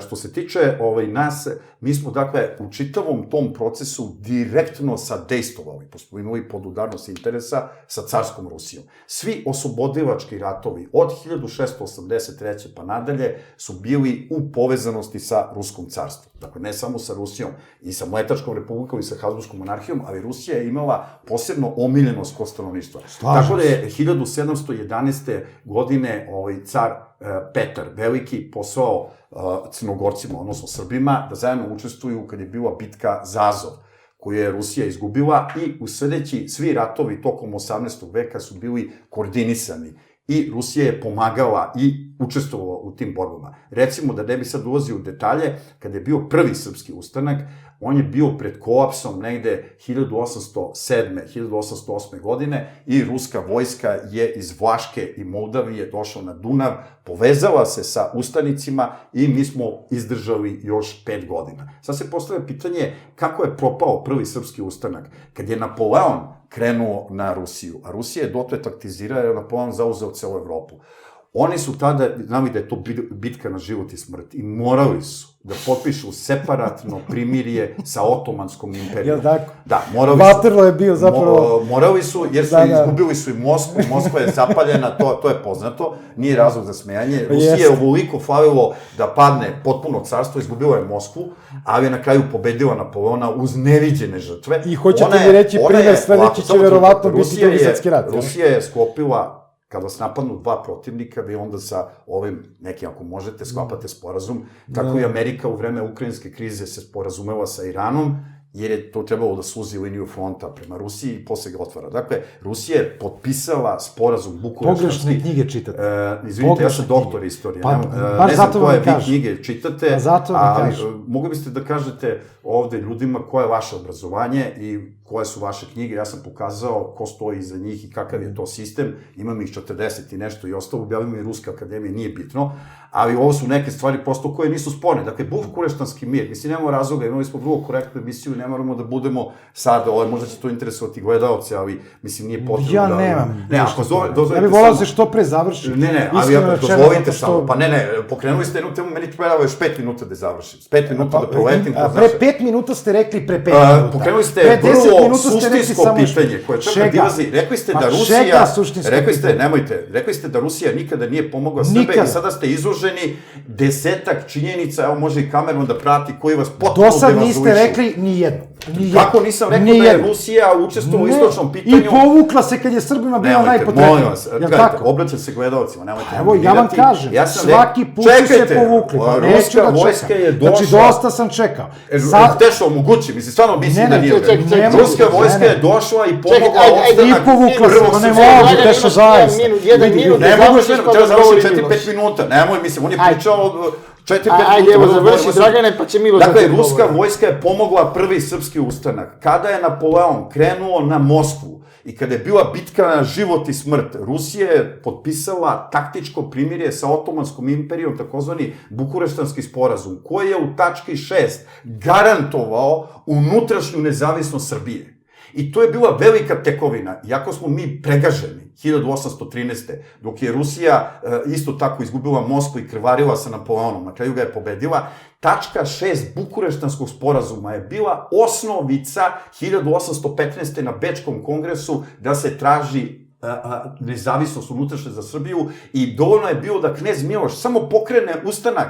Što mislite da je knez Miloš... Samo da pokrene ustanak. Da je knez Miloš na Ljubiću potukao Otomansku imperiju koja je u tom trenutku bila Severna Afrika i Bliski istok? Pa naravno da ne. On je samo skrenuo pažnju velikih sila i oni su rekli tačka 6, a Rusija kao pobednica nad Napoleonom, čija je vojska ušla u Pariz, je rekla mora da bude unutrašnja nezavisnost za Srbiju. I to je takozvana mudra Miloševa politika. On dobija unutrašnju nezavisnost. Međutim, sultan ništa ne potpisuje.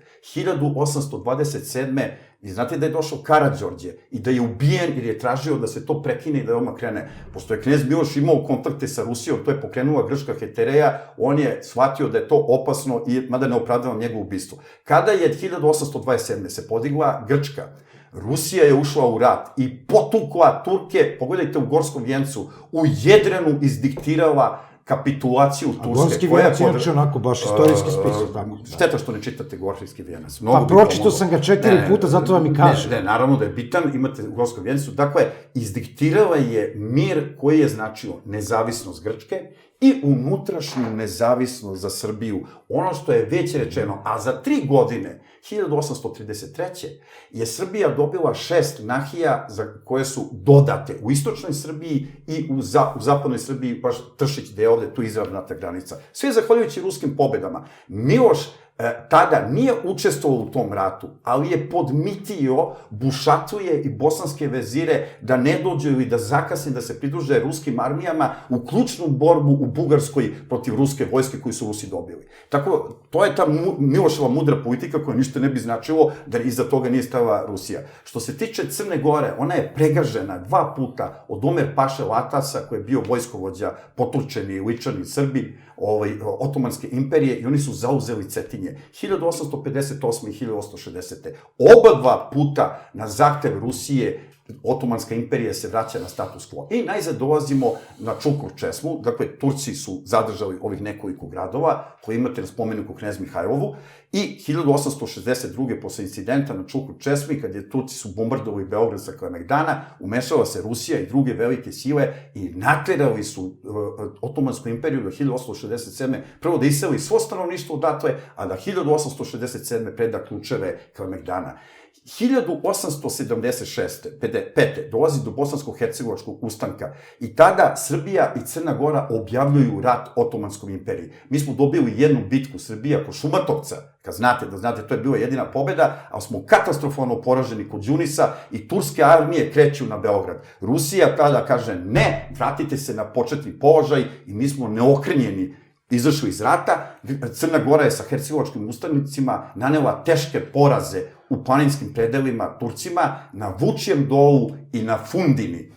Tada Rusija traži priliku da sama uđe u rat i objavljuje 1877. Otomanskoj imperiji rat upravo kad su se Bugari pobunili, a bosansko-hercegovački ustanak i Crna Gora se i dalje tuku. Srbija je izašla iz rata kao poražena, nije primila reperkusije. I poziva kneza Milana, on je tada bio knez, da uđe sa vojskom sada, kada je ruska vojska došla do planine Balkan. Šta je vama? Ja govorim činjenice. On odbija jer nije spremna. Rusija oko Plevne gubi 6 meseci, zauzima Plevnu, ulazi u predgrađe Carigrada, San Stefan i tada srpska vojska na već razbijene turske armije ulazi u Niš, Pirot, Vranje, Leskovac i tada knjaz Milan kaže: ako iz Niša me neće isterati ni ruski car, govoreći hipotetički da on vodi glavnu borbu. Tada je u Svetom Stefanu stvorena Velika Bugarska i proširene Srbija i Crna Gora. Velike sile, pošto je Rusija, suština je bila da zauzme Carigrad, Bosfor i Dardanele, da Svetu Sofiju od džamije pretvodi u pravoslavnu katedralu. To Velika Britanija nije želela i ona pre svega, a i Bismarck, Ujedinjene Nemačke, mada je tada Rusija imala odlične odnose sa Austro-Ugarskom Nemačkom. Sa Wilhelmom drugim na čelu.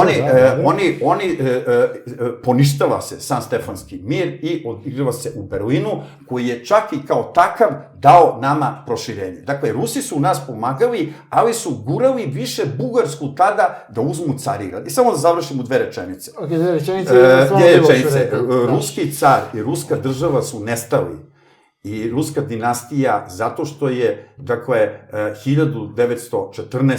Sad sam preskočio i 1908. i pomoć Rusije od Bosanskog Hercegovine. Zaboravili ste 1906, 12. Najveću vam samo jedan podatak. Kada su ministar spoljnih poslova, koga su inače otrovali, verovatno Austro-Ugari, Milovan Milovanović, 1912. u bugarskom kraljevskom vozu se dogovorio sa Prvanovim, predsednikom vlade, jer su svi špijuni, nemački, engleski i austro-ugarski na Beogradskoj željezničkoj stranici, dok se on vraćao iz Pariza, gledali šta će da uradi naš ministar spoljnih poslova. On se samo pozdravio sa njim, a onda je po dogovoru ka rucama otišao i kraljevski bugarski voz je stao u Makišu i on je ušao tajno tu i dogovarali su se grozničavo do granice sa Bugarskom kako da podele Makedoniju.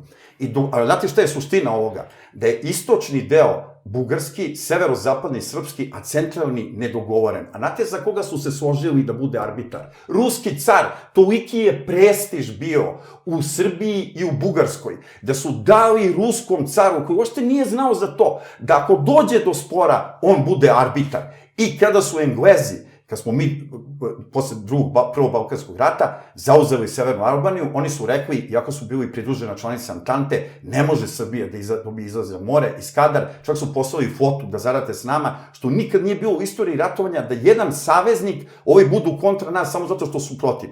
Tada Bugari, kad je srpska vlada rekla, sad je sporna Srednja Makedonija, ajmo da se dogovorimo, arbitrirat će ruski car, oni su nas udarili na Bregavnici, znamo kako je bilo. I sad dolazimo do suštine. 28. juni i ubistvo koje je tamo bilo, ultimatum Austro-Ugarske. Nemačka je rekla Rusiji, pustite, mislim da pričam nešto, to je poznato, pustite da to bude mali lokalni rat između Austro-Ugarske i male Srbije i Crne Gore, vi se ne mešajte. On je rekao, ne, mi ćemo se mešati, ako se mešate, mi ulazimo u rat i to će biti svetski rat. On je rekao, u redu, ako vi to birate, mi vas upominjemo. I oni su tada, kada nam je objavljen rat, oni su sačekali 2 dana, predsjednik vlade Francuske Poincaré je bio u poseti kod ruskog cara i rekli su, branimo Srbiju.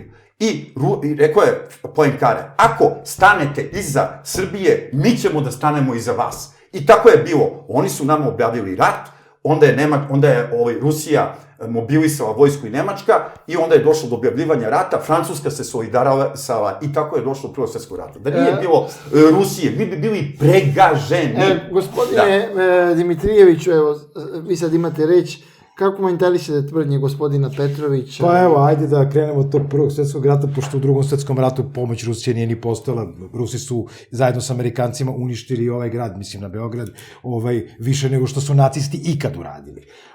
Ali kako god, i maltretirali stanovništvo i postoje de facto činjenice koje govore o tome, to su svedočenja mnogih, znači da su se i ti Rusi ponašali gore nego Nemci u konclogorima. Da poslednji neki trenutak jeste 99. godina i ona kompletna izdaja Rusije koja, mislim, to ulazak, pa onda predaja i tako dalje, i 91. i 93. Rusija je štitila svoj interes i u Bosni i u Hrvatskoj i nikako nije štitila Srbiju. Inače, ne bi došlo do određenih ofanziva ustaških snaga, odnosno danas hrvatskih domobrana koji govore o tome. A što se tiče Prvog svjetskog rata, mislim, mi smo tako lepo prošli Albaniju i tako smo lepo prošli kompletan taj potez da smo na kraju morali da marširamo brže nego francuska konjica, tako, u proboju Solunskog fronta. Vidim da nam je Rusija tu jako mnogo pomogla, a u prvim danima ratovanja zna se kako je Srbija prošla, kao bosa po trnju, upravo zbog podrške Rusije. 906. 912. tajni sporazum, aneksije Bosne i Hercegovine, da, uz saglasnost Rusije, tadašnje carske Rusije, i kralj Milan Obrenović, između ostalog. Znači, Rusija ima svoje interese na Balkanu i to niko ne spori. Ima simpatije ovog naroda ovde, pravoslavno jedan narod, pravoslavni drugi narod manje više, u nekoj meri, ali Rusi, isključivo, kao i sve velike sile na Balkanu, nisu stvar da li oni podržavaju. Mi možemo da kažemo da je nas i Francuska i Engleska podržavala za vreme Prvog svjetskog rata. Isto možemo reći. Britanija je vrlo teško i neiskreno. Ne. Gledajte akademika Živojinovića i njegove radove. Sačekajte. Znači, Francuska nikada nije podržala Srbiju. Nikada. Znači, Nikad. moju knjigu Ne, Francusko-srpski odnosi 1800-2010, imam Znači, 6 knjiga na tu temu, dobro. Vidite, Dobro. ja imam neka svedočenja nekih Dobro. francuskih mislioca i pisaca tog vremena, za njima Srbija nije bila ni u glavi, a nije bila ni u interesu. Kad je Srbija postala, odnosno Balkan je postao interesantan za Francusku. A nemojte, na osnovu Rusiji, ne može, hoće Ne, sad ne, da traje. ne, Hoće da traje još neće sad, traje. ajmo oko Rusije. A što se Ja tiče sam naveo vrlo Rusije, jake ja sam stvari. svoje rekao, znači ja sam, evo da vam kažem. A prvi svetski rat konkretno, da li su Prvi vam pomogli? svetski rat, oni su pomogli u jednom delu, onoliko koliko su morali. U svakom slučaju, manje nego Francuska, a Srbija je vrlo jasno... Opre ste rekli da Francuska nije pomagala, sad nas je Rusija mnogo pomogla, a Francuska još više, kako? Nisam rekao tako, rekao sam da je manje pomogla nego Francuska. A malo pre ste rekli da nas Da Francuska gotovo nije ni pomogla, a koliko nas je podržala Francuska, jedno spomenik na Kalemegdanu, pa mi volimo Francusku koliko je ona volila nas. A čekajte, Rusija je ušla u rat zbog nas. Ma nije ona ušla u rat zbog nas, ona je ušla u pripremljeni rat koji je bio pripreman sa sarajevskim atentatom. Znači, Rusija je isto tako pripremala sarajevski atentat, znala je posledice svega toga, depeša kad je stigla danas u Beograd, u Svetozara Markovića. Gde ste to čitali da je Rusija pripremala sarajevski atentat? Mislim, izvinite, koja je to literatura? U Apisovim dnevnicima. Mislim da je Rusija pripremala...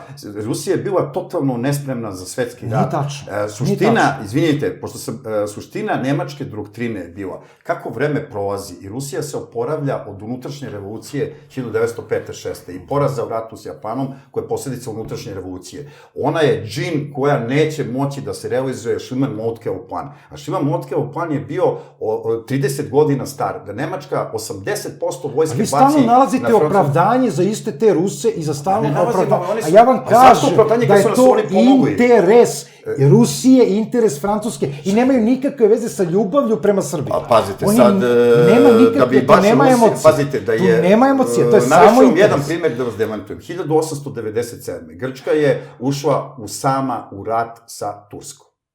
I poražena je. Izgubila je deo teritorije. Rusija nije tela zbog nje da se žrtvuje. A vidite, u masi slučajeva ona nikad nije dozvolila... Zašto bi se Rusija žrtvovala za Grčku? Što su pravoslavne zemlje, pa treba se pomažu. Za nas jeste. Za nas jeste. A samo da vam navedem za kraj, jednu scenu, 10 sekundi. Lepo je čitati litteraturu. Dobrica Ćosić, Vreme smrti. Što pretešao? Mi smo na obalama Albanije u bespuću. I javlja Pašić Spalajkoviću, našem ambasadoru u Sankt Peterburgu, da klekne pred ruskog cara za spas srpske nacije.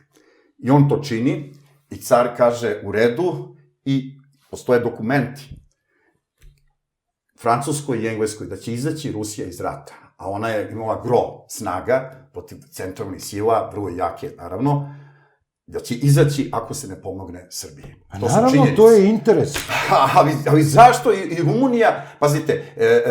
Šta Rumunija? Rumunija je zemlja s kojom mi nikad nismo ratili. Vidite, nemojte, pazite, da on kaže, znači on je ušao u rat, iz određenih ciljeva postoje naravno tajni ugovori da dobije Carigrad i Bosfor i Dardanele, da dobije Galiciju, da dobije Jermeniju. I to je interes. On ima 150-180 miliona stanovnika. I sad tamo neka Srbija je pukla je, jednostavno nije izdržala linija fronta, ostaci vojske su se povukli u tuđu, neutralnu zemlju i gladuju. A i on ima problema preko glave, na kraju će mu bolševici doći glave, stalno su pripremali revoluciju. I sada da pomogne, i on kaže, mi izlazimo, on to nikad nije rekao, samo tad, on je rekao, mi izlazimo iz rata, carska Rusija, rekao je Parizu i Londonu, ako ne pošaljete brodove i ne evakuišete srpsku vojsku. Pa složit ćete se da je to izuzetno visok stepen intervencije. On nije njih, nije on bio da ih je svaki 15 minuta usujvalo, sad ćemo i da izađemo iz rata. Samo tad je to rekao. Znate, tako da je, čak postoji ubeđenje u delu ruske javnosti, što nije daleko od istine, da je Rusija nedovoljno spremna. Ajmo da uzmemo pretpostavku da je rat bio neminovnost. I to je, slaže se sa vama. Centralne sile su želele rat. I dođu generali, maršali i kažu caru, ovako, rat je neminovnost. Ali ako sad izbegnemo da uđemo u rat između Austro-Ugarske i Srbije, za 2-3 godine mi ćemo biti neuporedivo jači nego danas. Mi kupujemo vreme, a ne Nemačka koja nema ni imperiju kao što ima Britanska imperija, Francuska imperija, Ruska imperija. Zato je Nemačka odgovarao munjeviti rat. Ako ne dobije munjeviti rat, ako se oni pripreme, ona ne može poziciju ni dobije. I u tom kontekstu on je rekao, ipak idemo u rat sada. A zašto je to uradio? Prvo, zato što rusko javno mnjenje bi teško moglo da podnese da Srbija bude pregažena. Toliko su slaveni. Ja kad sam bio u Rusiji, to sam mogao da vidim i to će vam svako reći. Bio sam ja 4 puta, šta ću sada? I nisu vam pokazali Rusiji nikakvu pozitivnu emociju što ste Srbin. Pitam vas iskreno. Ja ne verujem u tu empatiju. Ja verujem ono što vidim. Ne, ni u ono što... A zašto Rusija pomaže Srbiju po pitanju Kosova i Metohije? Kako je pomaže? Pa, blokirao je u Savetu bezbednosti. I velika pomoć. Pa to je bila velika pomoć, naravno za svaku zemlju. Mi smo blokirali Ahtisarijev plan. I onda je izdajnički deo u Beogradu, konkretno Boris Tadić, a sada i Vučić, iznutra otvorio kapije izdaji. Kako? Pošto je Rusija blokirala u Savetu bezbednosti, oni su stvar prebacili i na Evropsku uniju. Ja ću vas podsjetiti da je 99. tu bio Slobodan Milošević, a ne i Boris Tadić. Bio je Jeljcin. I šta se desilo? Jeljcin je izdao ruski narod, a Putin je nešto sasvim drugo. A jeli? Eto, to bi zaokružio samo stvar. Su iz iste kuhinje. Kao što su i Đinđić, i Vučić, i Tadić. Pazite, ja sam vas uvažio ovde, bio sam iskren i penao sam neke dileme koje govore vama u prilog, pošto stvari nikad nisu crno-bele. Zaista jedan broj ljudi, evo sad neću da navodim još neke ljude, zaista tvrdi, ovako 4 oka, Putin je loš za Rusiju, ja to saslušam. Nije on loš, on je samo isprojektovao. I gledam stvari, i oni tako govore, ali ogromna većina ne smatra tako, i meni se čini, i ova u Venecueli, i ovo u Siriji, na kraju i ovo Krim, i ovo kako se drži, evo i ova knjiga, sad je došao Zelenski, koji je spreman na kompromis, oni su uspeli... Razbiće ga. I tako, ne, gledajte. Razbiće ga Zelenski. Situacija je jako složena. Nema rešenja preko noći. Ali ja sam osudio rusku politiku po pitanju Kazahstana, smatraju je nerazumnom, ali ona nije do kraja nerazumna. Sad ću vam reći samo jednu rečenicu. Nemojte, molim. Što se mene tiče, ja sam završio. Završio je. Samo tu rečenicu. Kazahstana je deo zajedničke države sa Rusijom i Belorusijom. I sve ove ustupke, to je Evroazijska unija. Izvinite, to je jedna vrsta federacije. Gospodine, da damo još reći gospodinu Dimitrijeviću. Teško je, zaista nemam šta više da kažem, ovo je, što se mene tiče, mi smo krenuli od koronavirusa, tema je bila koronavirus i određeni uticaj u tom smislu, završavanje na priči nekakve fantomske ruske pomoći Srbiji, ja to ne želim da uopšte komentarišem ovu emisiju u nekoj narednoj. Da, apsolutno, i što se tiče i Francuske i svega ostalog, obuhvatili smo migratsku krizu koja ima veze sa koronavirusom i svim ostalim i tu ćemo se složiti. Oko uticaja na Balkanu ćemo se složiti da se ne slažemo i to je opet naše zajedničko pravo. Kažemo se slažemo. Tako je. Ne, kažem, to je tako i ja bih ovim završio emisiju, dajem reč tebi da ti uradiš što ja ću pružiti ruku, pa čak i da rizikujemo. U principu, dobro je nekad nešto da se ne složite, jer to je debata, naravno. Tako da bit će prilike u nekoj novoj emisiji da se isto iznesu stavovi o tim stvarima. Gospodine Petroviću, gospodine Dimitrijeviću, hvala vam što ste bili gosti u našoj emisiji. Hvala tebi. Hvala na pozivu. Poštovani gledalci, je bila emisija aktualna produkcije Balkan Info. Hvala što ste nas gledali. Hvala svima koji verno prate naše emisije i žele da pomognu u radu naše produkcije. Nijedna zemlja nije tako skupo platila svoju slobodu kao Srbija. Kupite naše majice na sajtu balkaninfo.rs.